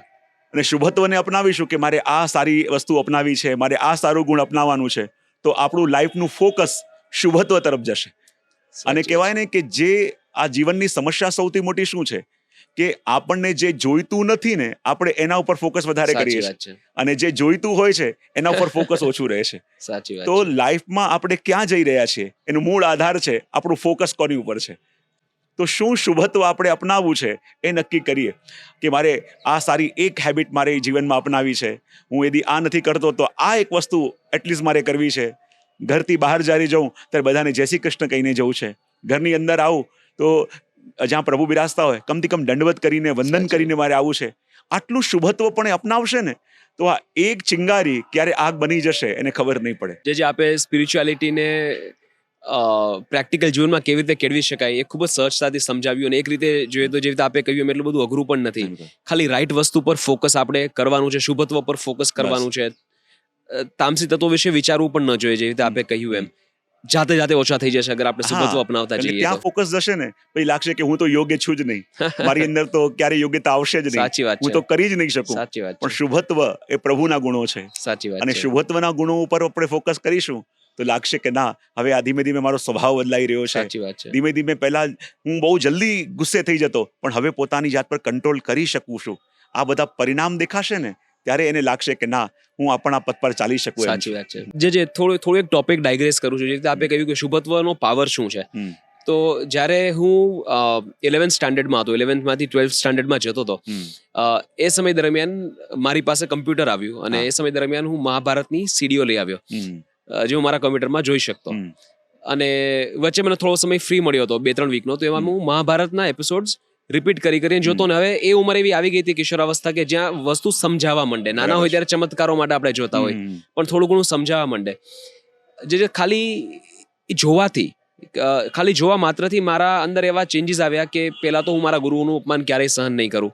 કે કદાચ આપણે સ્કૂલે જતા હોય ને અત્યારે સ્કૂલમાં શિક્ષકોના નામ પાડતા હોય ને એવું બધું થતું હોય, તો એમાંથી એક વસ્તુ મને શીખવા મળી કે મારા ગુરુનું અપમાન ક્યારેય સહન નહીં કરું, મારા શિક્ષકોને ક્યારેય બીજા નામથી નહીં બોલાવવું, અને કોઈ બોલાવતા છે તો એમને રોકીશ અને જે ન રોકાય તો ત્યાંથી દૂર જતો રહીશ. તો એ એક શુભત્વનું મેં પાલન કર્યું તો બીજી ઘણી બધી વસ્તુ, મારી સંગત બદલી ગઈ, મારું સાનિધ્ય બધું બદલી ગયું. રાઈટ એક્ઝામ્પલ તમે પોતે છો.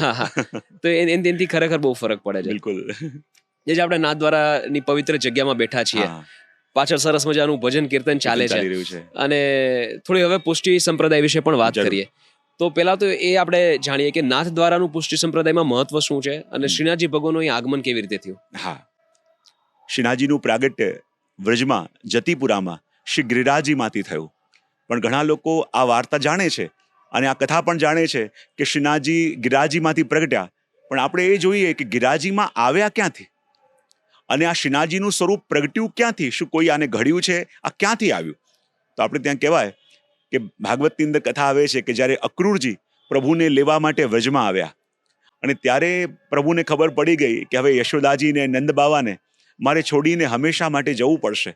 તો હસ્તલિખિત ગ્રંથોમાં ઉલ્લેખ છે પ્રભુ યશોદા મૈયા પાસે આવ્યા અને કહેવા લાગ્યા કે હવે તમને છોડીને મારે સદા માટે જવું પડશે. અને કદાચ આ વાત સ્પષ્ટ કહી દે તો પ્રભુને બીક હતી કે મૈયા મારા વિના જીવી નહીં શકે, એના પ્રાણ નહીં રહે. ત્યારે પ્રભુ યશોદા મૈયાને પૂછ્યું કે મૈયા મેં તો અનેક લીલાઓ કરી છે પણ એમાંથી મારી કઈ લીલા આપને સૌથી પ્રિય છે. ત્યારે યશોદાજીએ કહ્યું કે લાલા, જ્યારે તમે ગિરાજીને ઉચકીને આખા વજને રક્ષા કરી બધા વજવાસીઓને બચાવ્યા, મને તારા એ સ્વરૂપમાં બહુ પ્રીતિ છે. ત્યારે કહેવાય છે કે સ્વયં ઠાકોરજીએ, સ્વયં ભગવાન કૃષ્ણે પોતાની અંદરથી આ શ્યામ સ્વરૂપ પ્રગટ કર્યું અને યશોદા અને નંદ બાવાને આપ્યું કે આ હું છું એમ માનીને એમની સેવા કરજો. પ્રભુ તો ગયા મથુરા પણ યશોદાજી અને નંદ બાવા જ્યાં સુધી રહ્યા આ શ્યામ સ્વરૂપની સેવા કરતા રહ્યા અને જે લીલા પ્રભુ કરતા એ જ લીલા આ સ્વરૂપ પણ કરતા. અને જ્યારે નંદ બાવા અને યશોદાજી ગોલોકધામમાં પધાર્યા, લીલામાં પધાર્યા, ત્યારે સ્વરૂપ ત્યાંથી અંતર ધ્યાન થયું અને ગિરાજીની કંદરાઓમાં જઈને સમાયું. બરાબર. અને શ્રી મહાપ્રભુજીએ પધારીને આ સ્વરૂપને ત્યાં પાઠ પધરાવ્યું અને ત્યાં મંદિર સિદ્ધ કરાવી અને ત્યાં વિરાજમાન કરાવ્યા.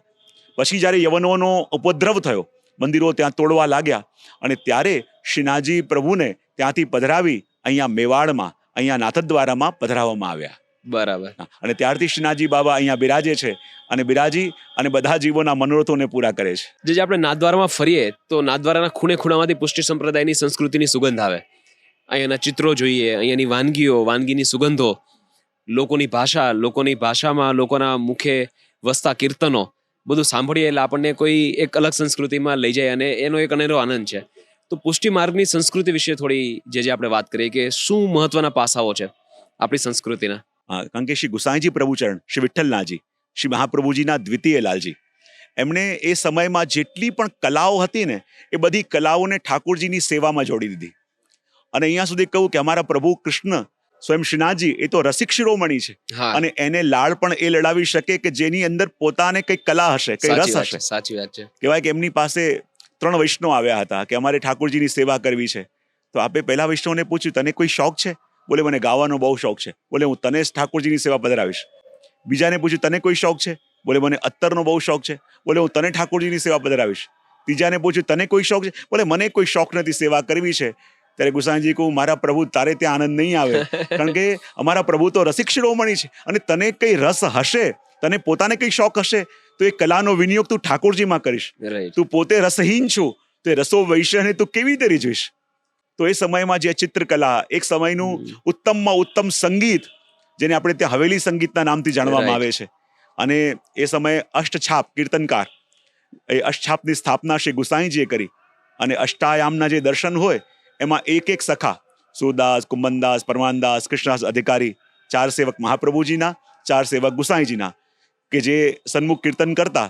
અને આજે કીર્તનનું શ્રવણ કરીએ છીએ આપણે, હમણાં વાગી રહ્યો છે મંદિરમાં, એ પણ અષ્ટછાપનું જ કીર્તન છે. અને વ્રજભાષાની અંદર આ પદો એટલા માટે ઠાકોરજીની સામે ગવાય, કારણ કે વ્રજભાષા માટે આપણા વ્રજભાષાના સાહિત્યકારો કહે છે कि व्रजभाषा तो वो भाषा है कि ज्યાં ભાષાને વાણી કે વિધાતા કો બોલનો સિખાયો હે. આપણા પ્રભુએ પછી આગળ જઈને ગીતાનો ઉપદેશ આપ્યો, પણ પ્રભુ પણ બોલતા શીખ્યા તો વ્રજભાષામાં શીખ્યા. વાહ ભાઈ વાહ. એટલે વ્રજભાષા એ પ્રભુનું અધરામૃત છે, અને એટલે જ એ વ્રજભાષાના કીર્તન ઠાકોરજીની સમક્ષ ગાવામાં આવે છે. જે લોકો પુષ્ટિ સંપ્રદાય સાથે જોડાયેલા નથી એમની માટે આ એક સવાલ છે કે એમને પણ જાણવા મળે. આપણી સનાતન સંસ્કૃતિમાં આચાર્યનું મહત્વ ખૂબ જ વધારે છે, કારણ કે એમને ધર્મને પુનઃસ્થાપિત કરવા કે સ્થાપિત કરવા અને ધર્મના પ્રસાર માટે જીવન ખર્ચી નાખ્યું, ગામડે ગામ દૂર દૂર સુધી જઈને લોકોને ભક્તિ માર્ગે પ્રેરિત કર્યા. એ રીતે આપણા જે મહાપ્રભુજી છે જેમણે પુષ્ટિ સંપ્રદાયની સ્થાપના કરી, એમના ઇતિહાસ વિશે આપણે થોડી સંક્ષિપ્તમાં વાત કરીએ અને પુષ્ટિ સંપ્રદાયની સ્થાપના કેવી રીતે થઈ એને વિશે વાત કરીએ. જ્યારે શ્રી મહાપ્રભુજી પરિક્રમા કરતા કરતા ગોકુલમાં પધાર્યા, અને ગોકુલમાં પધાર્યા અને શ્રી યમુનાજીની સામે આ બિરાજેલા હતા, અને આપના મનમાં વિચાર આવ્યો કે જેટલા પણ મનુષ્ય આ દુનિયામાં આવ્યા છે પ્રભુને ભજવા માટે, પ્રભુની સેવા કરવા માટે, પણ એવું કેમ થાય છે કે મનુષ્ય જેટલો વિચાર કરે હું પ્રભુનું નામ લઉં, પ્રભુની સેવા કરું, એટલો પ્રભુથી વધારે દૂર થતો જાય છે. એવું નથી કે જીવના મનમાં ઈચ્છા નથી, ઈચ્છા તો છે, પણ ચાહીને પણ એ કેમ કરી શકતો નથી. ત્યારે આપને ચિંતન થયું કે ભગવાન તો શુદ્ધ છે, અને આપણે જીવ તો અનેક દોષોથી ભરેલા છે. દેહથી, મનથી, વાણીથી કોઈ ને કોઈ અપરાધ થાય છે, અને સ્નેહ તો ત્યારે થાય જ્યારે બંનેમાં સમાનતા હોય. ને જ્યાં આટલો મોટો ભેદ છે તો શું એ જીવ ક્યારે પ્રભુને મળી નહીં શકે? જ્યારે ચિંતા મહાપ્રભુજીને થઈ, એ દિવસ હતો શ્રાવણ શુક્લ એકાદશી, જેને આપણે ત્યાં કહેવાય પવિત્ર એકાદશી, બરાબર, અને પુષ્ટિ માર્ગનો પ્રાગટ્ય દિવસ કહેવાય. અને એની મધ્યરાત્રિએ સ્વયં શ્રીનાથજી મહાપ્રભુજીની સામે પ્રગટ થયા, અને મહાપ્રભુજીની સામે પ્રગટ થઈ 84 અક્ષરનો મંત્ર સ્વયં શ્રીનાથજી મહાપ્રભુજીને આપ્યો, જેને બ્રહ્મ સંબંધ મંત્ર કહેવાય, અને કહ્યું કે આપ આ મંત્ર દ્વારા જીવને બ્રહ્મ સંબંધ આપો.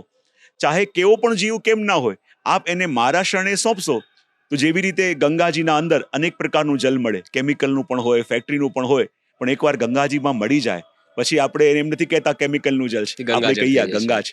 આપણે એનું પાન કરીએ, પૂજન કરીએ, તો શ્રીનાથજીએ કહ્યું કે ભલે જેવો પણ જીવ કેમ ના હોય, પણ એકવાર મારી સાથે એનો ભાવાત્મક સંબંધ થશે તો એની અંદર પણ એ જ દિવ્યતા અને એ જ પવિત્રતા આવશે કે જે મારી અંદર છે. જેમ અગ્નિમાં જે પણ વસ્તુ નાખો અગ્નિમય થઈ જાય, એ જ રીતે મારી સાથે જેનો સંબંધ થશે ભાવાત્મક રીતે કે હે પ્રભુ હું આપનો છું, એ જ્યારે જીવ જાણશે ત્યારે એની અંદર પણ એ જ શુદ્ધતા આવશે અને મારી સેવા કરવાનો એને અધિકાર પ્રાપ્ત થશે. અને જે સૌથી મોટી વાત મહાપ્રભુજી જે આપણને આપીને એ કઈ, આથી પહેલા કોઈને પણ પૂછતા કે ભગવાન ક્યાં છે, તો કોઈ ઉપર જોતું કે ઉપરવાળા છે. ભગવાન ક્યાં છે? ખાલી મંદિરોમાં છે. પણ એ પ્રભુ સાથે એવો આત્મીયતાનો સંબંધ શ્રી મહાપ્રભુજીએ જોડી પ્રત્યેક વૈષ્ણવના ઘરમાં ઠાકોરજીની સેવા સાચી બધાવી. વાત છે. અને કોઈ પણ વૈષ્ણવને પૂછશો કે પ્રભુ ક્યાં છે, એ કહેશે કે મારી સાથે મારા ઘરમાં છે, મારી સાથે મારા પરિવારજન બનીને અમે એમની સાથે રહીએ છીએ. સાચી વાત છે. જ્યારે આ સૌભાગ્ય કે ભાઈ યશોદા મૈયાને પણ ઠાકોરજીની સેવા મળી હતી 11 વર્ષ અને 52 દિવસ, પછી એ સેવા નથી મળી. સાચી વાત છે. પણ શ્રી મહાપ્રભુજી એવી કૃપા કરી કે જે સુખ યશોદાજીને નતું મળ્યું એ સુખ પ્રત્યેક વૈષ્ણવના ઘરમાં ઠાકોરજીની સેવા પધરાવી આખા વાત છે. જિંદગી માટે આપી દીધી. સાચી વાત એનાથી છે. મોટું બીજું સૌભાગ્ય કયું હોઈ શકે? સાચી વાત. જે હું એક વચનામૃત સાંભળતો હતો, એમાં બાવાશ્રીએ કહ્યું કે જ્યારે આપણે સેવા કરતા હોઈએ ત્યારે આપણે લાલનને જ્યારે આપણે સ્નાન કરાવીએ અને પછી એમને આપણે હથેળીમાં પધરાવીએ અને એની સામે જોઈએ ત્યારે આપણને ઘણા બધા ભાવ થતા હોય. પણ એકવાર વિચારો કે ત્રિલોકના જે નાથ છે એને આપણી હથેળીમાં જો આપણે રાખી શકતા હોય તો એ મહાપ્રભુજીની દેન છે. બિલકુલ સાચી વાત છે. બિલકુલ સાચી વાત છે. હા બહુ મોટી વાત છે. હા. જે સનાતન ધર્મમાં લૌકિક દ્રષ્ટિએ બધા જે કોઈ ભક્તિભાવ કરે છે, બધાનો એક ગોલ હોય કે સારા કર્મો હું બાંધું, સારા કર્મો ભેગા કરું જેથી મને મોક્ષ મળે. બિલકુલ. તો મારે થોડું સનાતન ધર્મના તરફથી જાણવું છે કે મોક્ષ કોને કહેવાય અને કેવી રીતે મળે. બરાબર છે. ધર્મશાસ્ત્રોમાં શું ઉલ્લેખ છે એમનો? હા, જો મોક્ષના 4 પ્રકાર બતાયા છે, સારૂપ્ય, સાયુજ્ય ઇત્યાદિ. પણ એમ નોર્મલ વ્યવહારિક અર્થમાં આપણે મોક્ષ કહીએ તો મૃત્યુ પછી ફરી જન્મ ન લેવો પડે એને મોક્ષ કહેવામાં આવે. પણ આપણા પુષ્ટિ માર્ગમાં એની વ્યાખ્યા થોડી અલગ છે.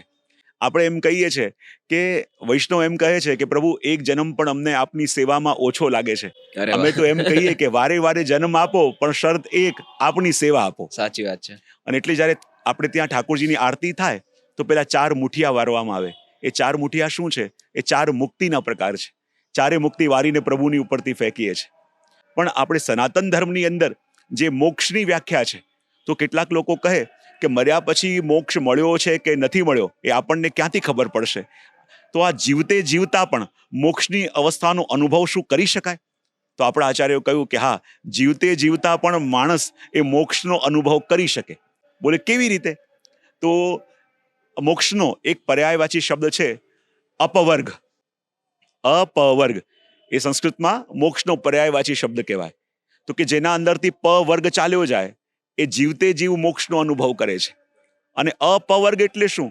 સંસ્કૃત વ્યાકરણની અંદર ઘણા બધા વર્ગ બતાવવામાં આવ્યા છે. અને વર્ગ એટલે જે બી વર્ડ્સ આપણે બોલીએ છીએ, જે પણ શબ્દો બોલીએ છીએ ને, એનું પર્ટિક્યુલર ઉચ્ચારણ સ્થાન હોય છે. તો પ વર્ગ એટલે શું? પ, ફ, બ, ભ, મ એનું ઉચ્ચારણ સ્થાન છે હોઠ, કે જેને 2 હોઠ મેળવ્યા વિના આ ઉચ્ચાર ન થઈ શકે. તો અપવર્ગ એટલે જેમાંથી પ વર્ગ ચાલ્યો જાય એને કહેવાય જીવતે જીવતો મોક્ષ. તો પ વર્ગ એટલે શું? પ, ફ, બ, ભ, મ. પ એટલે જેના પાપ અને પુણ્ય નીલ થઈ જાય. ફ એટલે જે પણ કાર્ય કરી રહ્યો છે ફળની કામના ચાલી જાય. બ કોઈ પણ સંસારના બંધનો એને બાંધી ન શકે. ભ કોઈના માટે પણ એના મનમાં ભય ના રહે.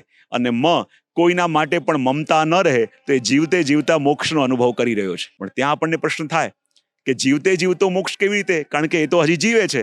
જીવે છે તો કર્મ કરશે, અને કર્મ કરશે તો એના ફળ પાછા આવશે. તો પછી એ મોક્ષ કેવી રીતે? તો જેવી રીતે એક પંખો હોય અને એ પંખો ફરતો હોય તો એનું બિલ આપણે ભરવું પડે. પણ એ પંખાની સ્વિચ ઓફ કર્યા છતાં પણ પૂર્વ સંસ્કાર માટે થઈને એ પંખો થોડી વાર ફરતો રહેશે કે નહીં? પણ હવે પંખો ફરી રહ્યો છે પણ એનું બિલ આવશે. જે ક્રિયા પહેલા થતી હતી એ ક્રિયા હવે પણ થઈ રહી છે, પણ પહેલા પંખો ફરતો હતો એનું બિલ આવે, પણ હવે પંખો ફરશે એનું બિલ કેમ નહીં આવે? કારણ કે ઇલેક્ટ્રિસિટી સાથે એનું કનેક્શન કટ થઈ ગયું છે. તો જ્યારે સંસારમાં રહીને પણ પ, ફ, બ, ભ, મ આ 5 ચાલ્યા જાય તો જગતમાં રહીને પણ આપણે મોક્ષનો અનુભવ કરી શકીએ છીએ. જે એક બાળક તરીકે મને એક સવાલ થાય છે, પ, ફ, બ, ભ, મ. પ, ફ, બ, ભ તો મને સમજાણા. મ એટલે મમતા. જે તો આપે કહ્યું કે કોઈ પ્રકારની મમતા ન રહે કોઈની માટે, પણ પ્રભુ પ્રત્યેની મમતા તો રહેવાની જ છે. હા, બિલકુલ. તો પછી મોક્ષ કેવી રીતે થઈ શકે? હા, આપણે કહીએ ને કે પ્રભુ માટેની મમતા એ ભક્તિ બની જાય. કારણ કે મમતા જ્યાં હોય માણસ એનું ચિંતન કરે. જેમ ભરતજી હરણનું ચિંતન કરતા કરતા ગયા તો હરણ બનીને આવ્યા. પણ જ્યારે પ્રભુમાં ચિંતન થઈ રહ્યું છે, પ્રભુમાં મમતા થઈ રહી છે, તો કોઈ ના કોઈ બહાને આપણે પ્રભુ સાથે જોડાઈએ છીએ, અને પ્રભુ સાથે સંબંધ થયો તો એ સંબંધ આપણને તારશે. જે મારે કર્મનું ગણિત સમજવું છે. સનાતન સંસ્કૃતિમાં કર્મોની વાતો આપણે કરતા હોય અને ઘણા એવી વાત કરતા હોય કે આ જન્મમાં કંઈ સારું થયું હોય આપણી સાથે તો એમ કે તમારા પૂર્વજન્મના સારા કર્મો હશે, તમારા વડીલોના સારા કર્મો હશે, અને કદાચ કોઈની સાથે કંઈ ખરાબ થાય તો ભાઈ એમને એમના કર્મનું ફળ મળ્યું છે.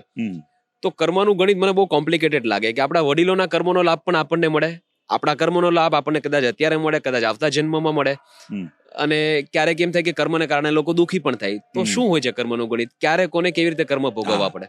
ભગવદ્ ગીતાકાર આપણને એમ કહે છે કે કર્મ કર્યા વિના માણસ એક ક્ષણ પણ રહી શકતો નથી. પણ એ કર્મ બે પ્રકારના હોય છે કે એક નાના કર્મ એવા હોય છે કે જે તમે કરો અને એનું ફળ તમને ઇન્સ્ટન્ટ મળી જાય. જેમ પાણી પીધું, તરસ મટી ગઈ, ફળ મળી ગયું. ભોજન કર્યું, ભૂખ મટી ગઈ, આપણું ફળ મળી ગયું. પણ કેટલાક મોટા કર્મો એવા હોય છે કે જેના પાપ અને પુણ્ય આપણા નામે સ્ટોર થાય, અને જે મોટા કર્મ પાપ કે પુણ્ય આપણા નામે સ્ટોર થયા અને જે આપણું મૃત્યુ થાય અને જેટલા કર્મો ભેગા કર્યા છે એને કહેવાય ક્રિયમાણ. અને એ જ ક્રિયમાણ, જેમ કહીને કે કોઈ પોતાની ફિક્સ ડિપોઝિટ છે આપણા નામે ટ્રાન્સફર કરે, એવી રીતે એ જ ક્રિયમાણ બીજા જન્મમાં આપણા પ્રારબ્ધ બનીને આવે. અને પ્રારબ્ધ બનીને આવ્યા એનું પરિણામ અને એનું આપણે એક્ઝામ્પલ કહીએ તો યદિ જ્યોતિષશાસ્ત્રની દ્રષ્ટિએ આપણે જોઈએ તો જન્મનો સમય એક છે, ટાઈમ એક છે, ઘડી એક છે, તો કુંડલી એક સરખી થવાની. પણ એક જ હોસ્પિટલમાં બાજુના 2 બેડમાં 2 બાળકોનો જન્મ થયો, એક જ ટાઈમ, એક જ દિવસ, એક જ જગ્યા, તો જ્યોતિષશાસ્ત્રના હિસાબે બંનેની કુંડલી એક થવાની. પણ એકનો જન્મ રાજાના ઘરમાં થયો અને એકનો ઝૂંપડીમાં થયો. આ શું બતાવે છે? પ્રારબ્ધ. અને પ્રારબ્ધ છે, અને પ્રારબ્ધના હિસાબે માણસ આગળ જીવન જીવતો હોય. પણ ભગવદ્ ગીતાકાર કહે છે કે જે પ્રારબ્ધ હોય ને એ પ્રારબ્ધને પણ બદલી શકાય પોતાના કર્મ દ્વારા. બરાબર. બોલે કેવી રીતે? તો કહેવાય દરેક વ્યક્તિની પાછળ આપણા સંચિત કર્મો કેટલા છે? બોલે 7 હિમાલય ભરાય એટલા. અને એ ભોગવવા માટે માણસે આવવું પડે. તો આપણને લાગે આટલા કર્મો ક્યારે પૂરા થાય અને કેવી રીતે જવાય? પણ આપણે ત્યાં કહેવાય કે 7 હિમાલય ભરાય એટલા કર્મો છે, પણ એ કેવા છે? જાણે રૂનું પર્વત હોય એવા. પણ એ રૂના પર્વતમાં યદિ એક માચિસની તીલી સળગાઈને તમે નાખો તો એને બળતા વાર ન લાગે. તો એવી રીતે કહ્યું કે યદિ તમે કોઈ મંત્ર જે તમે લીધો હોય એ મંત્ર જાપ અધિકથી અધિક કરો તો એ મંત્ર જાપની અંદર એ સામર્થ છે કે એની ઉર્જા આપણા પાસ્ટ કર્મોને બાળી શકે. સાચી વાત. બીજું, કોઈના એવા બ્લેસિંગ્સ મળે, કોઈના આશીર્વાદ મળે તો એ આશીર્વાદ પણ માણસના કર્મોને બદલી શકે, ભાગ્યને બદલી શકે. ત્રીજું, જે પણ કર્મ કરીએ છે એ નિષ્કામ ભાવે કરીએ કે મારે જે પણ કરું છું મારો ફોકસ મારી ડ્યુટી પર રહેશે, એના આઉટકમ ઉપર નહીં, એમ માનીને કરીએ તો એ કર્મો પણ આપણા બંધનમાંથી આપણને મુક્ત કરે છે. અને ચોથું, પ્રભુની કૃપા. આ સાધનો એવા છે કે જે માણસના ભાગ્યને પણ બદલી શકે. સાચી વાત છે. ઘણીવાર તમે જેમ કહ્યું એમ ઘણાને થાય કે કોઈ વ્યક્તિ એટલું ખોટું કરે છે, એટલું ખરાબ કરે છે, પણ એ આપણને બહુ સારી લાઈફ જીવતો હોય એવું લાગે. સાચી વાત છે. તો આપણા મનમાં ક્વેશ્ચન આવે કે આટલું માણસ ખોટું કરે છે, આને નડતા નહીં હોય, ત્યારે માનવાનું કે એના 5 જન્મનું પેકેજ ભોગવી રહ્યો છે. પેકેજ ઘણીવાર કહું ને કે 3 નાઇટ 4 ડેઝના પેલા સારા રીઝોર્ટના અને પેકેજ હોય છે ને, અને જ્યારે પેકેજમાં જાય માણસ તો કેટલીક જગ્યા રાજસ્થાનમાં તો હાથી ઉપર લઈને આવે, દ્વાર ઉપર ઉભા હોય, પુષ્પવૃષ્ટિ કરે, એને ચાંદલો કરે, પણ આપણને લાગે કે કેવું ભોગવી રહ્યો છે. પણ જ્યાંનું 3 દિવસનું પેકેજ પૂરું થયું, જે સન્માન પહેલા દિવસે મળ્યું, એને લાગે કે જો મારાથી કેટલા ઇમ્પ્રેસ છે, હવે પેકેજ પૂરું થઈ ગયું તો હવે વધારે રોકાવા દેશે કે કેમ? અને હવે વધારે રોકાશે તો એ લોકો રોકાવા નહીં દે, ધક્કો મારીને બહાર કાઢશે. બોલે કેમ? પેકેજ પૂરું થઈ ગયું. તો જે લોકો પણ ખોટું કરે છે અને સારું જીવન જીવતા દેખાય ત્યારે માનવાનું હજુ પેકેજ ચાલી રહ્યું છે. બરાબર. પેકેજ પૂરું થાય એટલી વાર છે, આ ક્યાંનો ક્યાં ચાલ્યો જશે.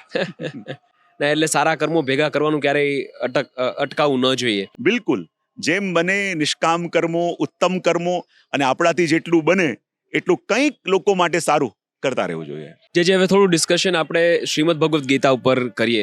એવું કહેવાય કે ગીતાજી એ ભગવાને માનવ જાતને આપેલી સૌથી મોટી ભેટ છે. બિલકુલ. તો ગીતાજીમાંથી શીખવા જેવી મુખ્ય બાબતો કઈ? જેમ ભગવદ્ ગીતાની વાત કરી તો એ ભગવદ્ ગીતાની અંદર મુખ્ય આપણે જોઈએ તો ભગવદ્ ગીતા શું છે એમ કહી શકાય કે આપણા માણસોનું એક મેન્યુઅલ કાર્ડ યા મેન્યુઅલ બુક. કોઈ પણ નવો ફોન લઈને આવીએ તો એની ફીચર્સની બુક હોય છે, અને ફીચર્સની બુક આપણે જોઈએ તો ખબર પડે કે આપણે ફોન જે યુઝ કરીએ છીએ જેટલું આપણને આવડે એટલું કરીએ છીએ, પણ આની અંદર અનંત સંભાવનાઓ છે. તેમ ભગવદ્ ગીતા એ આપણી મેન્યુઅલ બુક છે, અને ભગવાન જે એની અંદર કહેવા માંગે છે એ જ કહે છે કે આ ધર્મશાસ્ત્ર યા કોઈ પણ ધર્મ શું છે, બોલે પ્રારંભ થાય છે ચિંતાથી, વિષાદથી, પણ એની વિરામ યા એની પૂર્ણતા શરણાગતિએ થાય તો એ વિષાદ પણ આપણા માટે પ્રસાદ બની જાય છે. અને એ જ વસ્તુ ભગવાને આ ભગવદ્ ગીતાની અંદર જીવને કહી કે યદિ દરેક કાર્ય આપણા અવેરનેસ સાથે થાય તો એ કર્મ પણ કર્મયોગ બની જાય છે. અને સૌથી મોટી વસ્તુ છે કે જીવનની અંદર કેવી રીતે રહેવું. ખાલી બહુ સિમ્પલ શબ્દોમાં ગીતાનો સાર સમજાવી દઉં ને તો બે વસ્તુ હોય છે લાઈફમાં, એક એક્શન અને બીજું રિએક્શન. તો કોઈ પણ વ્યક્તિ, વસ્તુ કે પદાર્થ યા પરિસ્થિતિ એનું ઇન્ફ્લુએન્સ આપણા મનમાં ન આવવા દેવું એ ગીતાની સૌથી મોટી શીખ. તકલીફ ક્યાં થાય છે કે આપણે ઘણીવાર જે એક્શન કરે એ એક્ટર કહેવાય અને રિએક્શન આપે એ રિએક્ટર કહેવાય. તો આપણે અધિકતર જે પણ નેગેટિવ કરતા હોઈએ ને એ એક્શન નહીં, એ રિએક્શન હોય છે. કોઈ ક્રોધ કરે, બોલે ક્રોધ શેના માટે કરો છો? તો કોઈ કહેશે અરે મારે ક્રોધ નહોતું કરવું, આણે આવું કીધું એટલે ક્રોધ કર્યો, તો પછી એ એક્શન ન થયું, એ રિએક્શન થયું. જે પણ નેગેટિવ ઇમોશન્સ આપણા હોય છે ને એ રિએક્શનમાં આવે છે. તો ભગવાન કહે છે કે અવેરનેસ કર્મ માટે રાખો, એક્શન માટે રાખો, રિએક્શન માટે નહીં. અને જ્યારે મનને ન ગમતું હોય એવી વસ્તુ સામે આવે તો એને રિસ્પોન્ડ ન કરો. આપણે ખોટી જગ્યાએ જ્યારે રિસ્પોન્ડ કરવા લાગીએ છીએ ને ત્યારે સમસ્યા ઊભી થાય છે. કેટલાક લોકો કહે અરે અમારી તો વિચલિત થવું નહોતું, પણ આણે આવું કર્યું માટે હું દુઃખી થયો. એનો મતલબ શું થયો કે આપણે આખા ગામમાં આપણા રિમોટ કંટ્રોલ વાંટી દીધા છે. કોઈ એક સ્વિચ દબાવે આપણે હસીએ, કોઈ એક સ્વિચ દબાવે ગમે તેટલા આનંદમાં હોઈએ, પણ ઘણીવાર એવું થાય છે ને એક ફોન આવ્યો, કંઈક નેગેટિવ વાત થઈ અને એક ક્ષણમાં આપણો આનંદ દુઃખમાં બદલાઈ ગયો. એનો મતલબ શું કે આપણે રિએક્શન આપી રહ્યા છીએ. તો કોઈ કહે કે અરે કોઈ એવો શબ્દ બોલે કે જે આપણને ન ગમે તો દુઃખી તો થાય જ, દુઃખી થવું જ પડે. ત્યારે મેં એટલું જ કહ્યું કે જો કોઈ પણ કોઈ વાત કોઈને કહે છે ને એનો મતલબ એમ કે કોઈએ મની ઓર્ડર મોકલ્યું. હવે મની ઓર્ડર આપણા ઘરે આવ્યું, પણ આપણે સાઇન કરીને સ્વીકાર કરીએ ને ત્યારે આપણી પાસે આવે, અને સાઇન ન કરીએ તો પાછું જેણે મોકલ્યું એની પાસે જાય.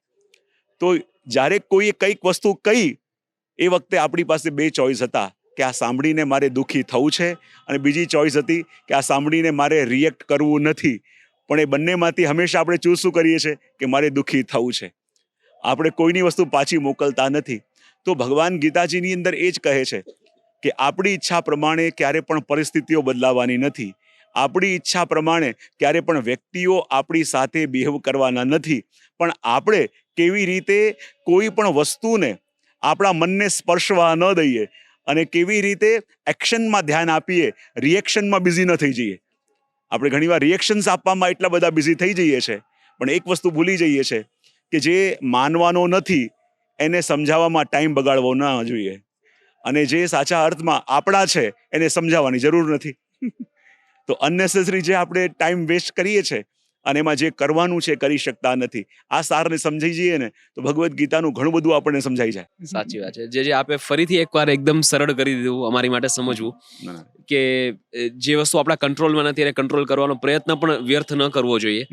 અને બીજી વસ્તુ કે સ્વીકારી લેવાનું. અને કોઈ બહુ સરસ કહ્યું છે કે જે વસ્તુ આપણા કંટ્રોલમાં છે ને એ કરી લેવી, અને જે વસ્તુ કંટ્રોલમાં નથી ને એની ચિંતા નહીં કરવી. એની ચિંતા નહીં કરવાની. આપણે અધિકતર બિઝી શેમાં હોઈએ છે જે વસ્તુ આપણી ઈચ્છાથી બદલાય એમ ન હોય. જે આપણા હિન્દુ ધર્મમાં ભગવાનના અવતારોનો ઉલ્લેખ કરવામાં આવે છે અને પુરાણોમાં પણ ભગવાનના અવતારોનો ઉલ્લેખ છે. મારે કલ્કી અવતાર વિશે થોડું તમારી પાસેથી જાણવું છે. હવે એક રીતે જોઈએ તો ભગવાનનો ઉલ્લેખ, કોઈ અવતારનો ઉલ્લેખ, અવતાર પ્રાગટ્ય થઈ જાય ત્યાર પછી કોઈ ધર્મગ્રંથોમાં થતો હોય છે. કલ્કી અવતારનો ઉલ્લેખ એવું કહેવાય છે કે થઈ ગયો છે ઓલરેડી. અને શ્રીમદ ભાગવત ગીતામાં ભગવાન શ્રી કૃષ્ણ એમ પણ કહે છે કે સંભવામી યુગે યુગે. તો નવ જ અવતાર છે કે ભગવાન કોઈ પણ અવતાર લઈને ક્યારે પણ આવીને આપણી મદદ કરી શકે છે? નહીં, આપણે કહીએ કે જે ભગવાનના 24 અવતારોનું વર્ણન શ્રીમદ ભાગવતમાં મળે છે. કલ્કી અવતાર કલિકાલના ચોથા ચરણમાં થશે એ ઉલ્લેખ પણ એમાં મળે છે. ક્યાં થશે? ઓરિસ્સામાં, સંબલપુરમાં ત્યાં થશે એ પણ ઉલ્લેખ મળે છે. બરાબર. પણ આપણે ત્યાં એમ કહેવાય ને કે ભગવાન યુગે યુગે તો પ્રગટે છે, પણ ઘણીવાર ક્ષણે ક્ષણે પણ પ્રગટે છે. રાઈટ. હું ઘણીવાર કહેતો કે આ કલિકાલમાં આપણે આશા રાખીએ, અને આશા રાખીએ છીએ ખરા પણ કે આટલું બધું થઈ રહ્યું છે તો ભગવાન કેમ આવતા નહીં હોય. તો ઘણીવાર કહું કે આ કલિકાલમાં જ્યારે ભગવાનને આવવું હોય ને તો ભગવાન આવેશ અવતાર લઈને આવે છે. અને આવેશ અવતાર એટલે કોઈનું કાર્ય સાધવા માટે કેટલીક ક્ષણ માટે કોઈના અંદર પધારે અને કાર્ય સાધીને ચાલ્યા જાય. જેમ કોઈ રોડ ક્રોસ કરતું હોય, સામેથી ટ્રક આવી રહ્યું છે, એનું ધ્યાન નથી, પણ અચાનક કોઈ વ્યક્તિ આવ્યો, એનો હાથ પકડી એને ખેંચી લે, ત્યારે આપણા મુખમાંથી શબ્દ નીકળે છે કે તમે તો મારા માટે ભગવાન બનીને આવ્યા. ભગવાન બનીને આવ્યા, રાઈટ. ક્યારેક એવી મુશ્કેલમાં આપણે અટવાયા હોઈએ, ક્યાંયથી મદદ ન મળતી હોય, ક્યાંયથી હેલ્પ ન મળતી હોય, અને એવા સમયમાં કોઈ એવો વ્યક્તિ આવીને મદદ કરી જાય કે જેની સાથે ક્યારે આપણે આશા પણ નથી રાખી, રાઈટ. અને એવો વ્યક્તિ જ્યારે આપણા ફેવરમાં આવી જાય ત્યારે આપણા મુખમાંથી નીકળે કે તમે તો મારા માટે ભગવાન બનીને આવ્યા. સાચી ત્યારે વાત. માનું એ પ્રભુનો આવેશ થોડી ક્ષણ માટે આવ્યો છે. એ વ્યક્તિ પહેલા અનુકૂળ નહોતો, એનું મન કેમ બદલાયું? જરૂર મારા પ્રભુ થોડા ક્ષણ માટે પણ એની અંદર આવેશ રૂપે પધાર્યા છે અને આવીને જીવનું કાર્ય સાધી ગયા. જે મારો નેક્સ્ટ સવાલ આ જ હતો કે ઘણીવાર આપણને એવું થતું હોય કે કોઈ વ્યક્તિ આપણા જીવનમાં આવે, 5 મિનિટ માટે આવે ને આપણું જીવનના કોઈ મોટા મોટા પ્રશ્નોના જવાબ આપીને જતા રહે, કાં કોઈ મોટી સમસ્યા આપણી માટે સોલ્વ કરીને જતા રહે, અને ત્યારે આપણે એમ થાય કે ભગવાને મોકલ્યા છે, કાં ભગવાનનો એક નાનો એવો અવતાર આપણે માનીએ. અને મારો સવાલ એ જ હતો કે એ લોકોની શ્રદ્ધા છે કે ખરેખર ભગવાનનું આગમન છે? એ જરૂર થાય છે. મારો તો અનુભવ છે અને હા. ઘણા લોકોએ એ અનુભવ કર્યો છે. જીવનમાં જ્યારે એવી મુશ્કેલીઓમાં આપણે હોઈએ, એવી સમસ્યાઓ હોય જીવનમાં, જ્યારે રસ્તો દેખાતો ન હોય, ત્યારે કોઈક શક્તિ એવી છે જ્યારે એના ઉપર ભરોસો હોય ને, એ કોઈ પણ રૂપે આવે છે. બસ એને ઓળખવાની આંખો જોઈએ. સાચી વાત. આપણે એમ માનતા હોઈએ કે બસ જેવી રીતે આપણા મનમાં વિઝ્યુલાઇઝેશન છે કે આવા પ્રભુ આવા હોવા જોઈએ, એ જ રીતે આવે નક્કી નહીં. કયા સ્વરૂપે આવે, કયા રૂપે આવે, અને આવીને આપણો કાર્ય સાધી જાય અને આવીને આપણને એમાંથી બચાવી જાય, એ પારખી નજર હોય એ જાણી શકે. સાચી વાત. પણ અંદર ઓળખીએ કે ન ઓળખીએ, એક ફીલ તો થાય કે કોઈક શક્તિ આ કાર્ય કરી ગઈ છે. આ મારા ગજાબારનું કાર્ય હતું. સાચી વાત છે. જે આપની વાત કરીએ તો આપના જે ક્રાંતિકારી વિચારો છે કે જે યુટ્યુબ ચેનલ મારફતે અત્યારના યુવાનોને જે સમસ્યાઓ સતાવતી હોય એના જવાબ ખૂબ સરળતાથી આપ આપો છો. પછી આપના જે બીજા ઇનિશિયેટિવ્સ છે, જે ધ્યાન શિબિર છે, અને આપે ક્રુઝ યાત્રા કરી હતી અચ્છા. યુરોપમાં, હમ. કે વૈષ્ણવોને કે જે લોકો ક્યારે પોતાના ગામની પણ બહાર ના નીકળ્યા હોય, એ લોકો યુરોપ ફરીને આવ્યા હા. અને ફરતા ફરતા ભગવાનની ભક્તિ કરી. હા. તો આ બધા ક્રાંતિકારી વિચારો જે આપના છે કે જેનાથી એક નવીનતા આવે છે, હમ. કારણ કે આ એકદમ કે પ્રોટોકોલથી ચાલતો સંપ્રદાય છે, અને આમાં જે નવીનતા લાવવી, હમ. એની પ્રેરણા તમને ક્યાંથી મળે છે? જે અને આપ શું વિચારીને આ બધું એક્ઝિક્યુટ કરો છો? હા. સૌથી પહેલા તો લોકોની વચ્ચે અમે રહીએ છીએ. કારણ કે ઇન્ડિયામાં કદાચ થોડી વાર માટે બદનામણી થાય, પણ વિદેશોમાં જતા હોઈએ, ઘણીવાર ભાગવત માટે જતા હોઈએ, ત્યારે વૈષ્ણવના ઘરે મુકામ હોય, ત્યારે એમના બાળકોને હું બેસાડું, યુવાનો સાથે ચર્ચા કરું, જેથી વર્ષોથી જ્યારે આ ચર્ચા કરતા કરતા ખબર પડી કે વ્યક્તિ મૂંઝવાય છે ક્યાં, એને સમસ્યા ક્યાં છે. જ્યાં સુધી કોઝ આપણને ખબર ન હોય ને, તો એમાંથી એને બહાર કેવી રીતે કાઢવો એનો ઉપાય ના મળે. આપણે ઉપાય બીજા કંઈ કરતા હોઈએ, પણ સમસ્યા બીજે ક્યાંક છે. આમ કરતા કરતા જ્યારે લોકોની પાસે રહીએ ત્યારે લોકોની સમસ્યા સમજાય. એટલે અમારા પિતાશ્રી અને મોટા કહેતા કે નહીં, પહેલા અમારે ત્યાં ક્રમ હતો કે ઘરે ભણાવવા માટે આવતા, પણ અમારા પિતાશ્રીનો આગ્રહ કે ના, બધાએ સ્કૂલમાં જઈને ભણવાનું, કારણ કે તમારે પછી એમને ઉપદેશ આપવાનો છે. જેથી એમની સમસ્યાઓ તમે નહીં જાણો, એમની સાથે તમે નહીં બેસો, તો એ ક્યાં ગૂંચવાયા છે, એ કયા પ્રોબ્લેમ ફેસ કરી રહ્યા છે, એ તમે જાણશો નહીં, પોતે ફીલ નહીં કરો, તો પછી એમને સમજાવશો કેવી રીતે? અને જ્યારે લોકોની વચ્ચે રહેતા થયા, લોકોની સાથે જતા ગયા, અને ત્યારે જ્યારે દેશ વિદેશમાં જવાનું થયું, તો હું હંમેશા આજીવન વિદ્યાર્થી બનીને રહેવું પસંદ કરું છું. અને મેં એવું માનું છું હું કે દરેકને બધી વસ્તુ ખબર નથી હોતી, પણ દરેકને એવું કંઈક ખબર હોય છે જે આપણને ખબર નથી હોતી. તો હંમેશા શીખવાનું ક્યાંક ને ક્યાંક મળતું હોય છે. અને એ બાબતમાં હું બહુ ઓપન છું કે મને જ્યાં લાગે કે આને કંઈક એવું સારું આવડે છે, તો મને પૂછતા પણ જરાય સંકોચ ન થાય. બરાબર. કારણ કે આજીવન હું પોતાને વિદ્યાર્થી માનું છું, અને વિદ્યાર્થી બનીને જ જીવનના છેલ્લા શ્વાસ સુધી રહેવા માંગુ છું. વાહ ભાઈ વાહ. કારણ કે આ દુનિયા ઓપન યુનિવર્સિટી છે. જે કોલેજની અંદર શીખીએ છીએ, પણ આ આખું યુનિવર્સ આપણને શીખવાડે છે. આખું યુનિવર્સ આપણને રોજ કંઈ નવી સબક આપે છે. રોજ સવારે ઉગતો સૂર્ય એક નવો સંદેશ લઈને આપણા માટે આવે છે.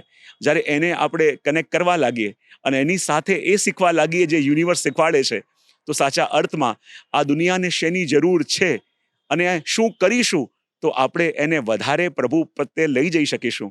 રાઈટ. કહેવાય ને કે જ્યાં માણસ ઉલઝેલો હોય ત્યાંથી એને લાવવો પડે. સાચી વાત. અને આજે દવા પણ લોકો શુગર કોટેડ આપે છે. કડવી દવા આપી હોય તો બી શુગર કોટેડ આપવી પડે. તો આજે વ્યક્તિને સૌથી પહેલા એને મનમાં આનંદ આવે, એ પોતે કનેક્શન ફીલ કરે એવી જગ્યાએ લાવો તો ખરા, પછી ત્યાં લાવીને આપણી વાત કરો એને. સાચી વાત છે. તો જ્યારે સિદ્ધાંતો એના એ છે, પણ યુગ પ્રમાણે એનું પ્રેઝન્ટેશન ચેન્જ કરવું પડે. સાચી વાત છે. કારણ કે આ નવો યુવાન જે રીતે ભણ્યો છે, જે પદ્ધતિથી અભ્યાસ કરી રહ્યો છે, એને એના એન્વાયરમેન્ટમાં આવીને અને આપણે બતાવીશું ને તો એ વાત માનશે પણ ખરા, એક્સેપ્ટ પણ કરશે અને એનાથી કનેક્ટ પણ થશે. બહુ સાચી વાત છે. જે થોડી વાત ભક્તોની કરીએ. હા. હું જુનાગઢમાં મારો જન્મ થયો, એટલે નરસિંહ મહેતાની હરેક વાતો સાથે અમે બહુ ક્લોઝલી ફીલ કરીએ, રિલેટ બિલકુલ. કરીએ. સો નરસિંહ મહેતા હતા મહાન ભક્ત, મીરાબાઈ હતા. આ બધા કહેવાય કે ભગવાન સાથે સાક્ષાત્કાર કરતા, ભગવાન સાથે વાતો કરતા, ભગવાન સાથે જે રીતે આપણે ઘરમાં ક્યારેક રૂઠી જઈએ, મતલબ એવા સંબંધો હતા ભગવાન સાથે. તો એવી કોઈ વ્યક્તિ ભક્તિ કેવી રીતે કરી શકે કે ભગવાનથી આટલા નજીક જતા રહે? હા, સૌથી પહેલા તો છે ને પ્રભુ સાથેનું કનેક્શન, અને પ્રભુ સાથેના કનેક્શન માટે સૌથી સ્ટ્રોંગ ફિલિંગ આપણે કહીએ ને તો છે એ ઇમોશન ઓફ ગ્રેટિટ્યુડ. જ્યારે પ્રભુના પ્રત્યે ગ્રેટિટ્યુડની લાગણી હૃદયમાં જાગે ને, એ સૌથી પાવરફુલ ટૂલ છે એની સાથે કનેક્ટ થવાનો. અને જ્યાં સુધી કનેક્ટ થયા નથી, આપણે કહીએ ને ઘરમાં ટીવી હોય, ફ્રીજ હોય, એસી હોય, બધું હોય, પણ ઇલેક્ટ્રિસિટી ન હોય તો એ રમકડું છે. તો એમ આપણે પ્રભુની પાસે બેસીએ છીએ, જપ કરો છો, સેવા કરો છો, સત્સંગ કરો છો, પણ કનેક્શન એસ્ટાબ્લિશ કર્યું છે ખરા? જો કનેક્શન એસ્ટાબ્લિશ થયું નથી તો બધું કરીને પણ કનેક્ટ થઈ શકતા નથી. અને કનેક્શન એસ્ટાબ્લિશ થઈ ગયું છે તો તમે ગમે ત્યાં ફરતા હો, ગમે ત્યાં જાઓ, એના સાથે તમારા તાર જોડાયેલા છે, એની સાથે તમે કનેક્ટ છો. એ તમને સાંભળે છે પણ ખરા, તમને રિસ્પોન્ડ પણ કરે છે, તમારી એક એક વાતોને એ સિરિયસલી લે છે પણ ખરા, અને તમારી વાતને માનીને તમે જે કહો એ કરવા પણ તૈયાર છે. જ્યારે કનેક્શન એસ્ટાબ્લિશ થાય તો આ બધા ભક્તો કોણ છે કે જેને પ્રભુ પાસે કંઈ નથી ચાહ્યું, પ્રભુને ચાહ્યા છે. સાચી વાત. જેને ભગવાન પાસે કંઈ નથી માંગ્યું, જેને ભગવાનને માંગ્યા છે. સાચી તો વાત. પ્રભુ તો વર્ષોથી રાહ જુએ છે કે કોઈ એવો ભક્ત આવે જેને મારી પાસે નહીં, જેને મારી જરૂરત હોય, વાહ જે મારી પાસે માંગવા નહીં, જે મને માંગવા આવે વાહ તો હું મારી જાતને સોંપવા તૈયાર છું. વાહ.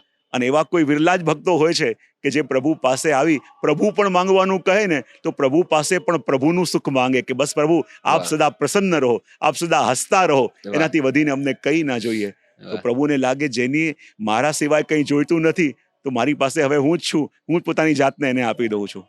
એવા ભક્તો આ એ થયા કે જેને ભગવાને પોતાની જાતને સોંપી દીધી. વાહ ભાઈ વાહ. અર્જુને પણ મહાભારતના યુદ્ધ વખતે ભગવાનને માગ્યા હતા, બિલકુલ. એમની સેના નહીં. હા, જ્યારે સાચી વાત છે. દુર્યોધન અને અર્જુન ગયા હા. અને દુર્યોધનની ઈચ્છા હતી કે પ્રભુની સેના મળે અને અર્જુનની ઈચ્છા હતી કે મને પ્રભુ મળે. જો કે પ્રભુએ કીધું હતું કે મહાભારતના યુદ્ધમાં હું મારા હાથમાં કોઈ શસ્ત્ર લેવાનો નથી, અને દુર્યોધનની ઈચ્છા હતી કે શસ્ત્ર વિનાના પ્રભુ મારે શું કામના, સાચી વાત છે. મને તો સેના જોઈએ છે. અને જ્યારે દુર્યોધને સેના લીધી અને નિશસ્ત્ર પ્રભુને અર્જુને લીધા તો પ્રભુને ઈચ્છા થઈ થોડો અર્જુનને છેડું, અને પ્રભુએ અર્જુનને છેડતા કહ્યું કે હાર નિશ્ચિત હૈ તેરી, હરદમ રહેગા ઉદાસ. હાર નિશ્ચિત હૈ તેરી, હરદમ રહેગા ઉદાસ. માખન દુર્યોધન લે ગયા, સિર્ફ છાછ બચી તેરે પાસ. તારી પાસે તો નિશસ્ત્ર હું છું કે જે હાથમાં શસ્ત્ર પણ લેવાનું નથી, અને જે મારી સેના છે એ માખણ તો દુર્યોધન લઈ ગયો. ત્યારે અર્જુને કહ્યું પ્રભુ મને જરાય ચિંતા નથી. બોલે કેમ? તો કહે જીત નિશ્ચિત હૈ મેરી, દાસ નહીં હોતા ઉદાસ. जीत निश्चित है मेरी, भक्त नहीं होता उदास. माखन की चिंता क्यों करूं जब माखन चोर हो मेरे વાહ पास. ભાઈ વાહ. એ ભલે માખણ લઈ ગયો પણ માખણ ચોર તો મારી પાસે છે, પછી મને શું ચિંતા હોય. જે હું છે ને ક્યારેક હસતા હસતા અર્જુનની ઈર્ષા કરતો હોઉં કે એ અર્જુનને પ્રત્યક્ષ ભગવાન શ્રી કૃષ્ણએ શ્રીમદ ભગવદ્ ગીતાના પાઠ એમની સામે થયા, એમની સામે બોલ્યા, અને એ સંવાદમાં અર્જુન પોતે એક પાર્ટી હતા, મતલબ એ સંવાદમાં અર્જુન હતા, અર્જુનના પણ કે એમના શ્લોકો છે અધ્યાયમાં. અને વિરાટ સ્વરૂપના દર્શન આટલા પ્રત્યક્ષ અર્જુનને જ કેમ? આ બધું અર્જુનને જ કેમ? ભગવાન એમના સખા પણ, ભગવાન એમના ભાઈ પણ, ભગવાન એમને ઉપદેશ પણ આપે, ભગવાન એમના સારથી, ભગવાન એમના પોલિટિકલ એડવાઇઝર, બધું અર્જુનને જ કેમ? પણ જે રીતે આપે કહ્યું કે એમને ભગવાનને માગી લીધા, એટલે ભગવાન પાસે બીજો કોઈ રસ્તો નથી, ભગવાન પોતે એમને સમર્પિત થઈ ગયા. અને અર્જુન પ્રતીક છે સમગ્ર જીવોના. સમગ્ર આપણે કહેવાય ને કે પાર્થો વસ્ત સુધીર ભોક્તા, દુગ્ધમ ગીતા મૃતમ મહત, સર્વો ઉપનિષદો ગાવો દોગ્ધા ગોપાલ નંદન. કેવા જેટલી પણ ઉપનિષદો છે એ ગાય રૂપ છે, અને ગાયને દોવા વાળા ગોપાલ નંદન એટલે આપણા પ્રભુ છે. પણ ગાય પણ દોવા ક્યારે દે?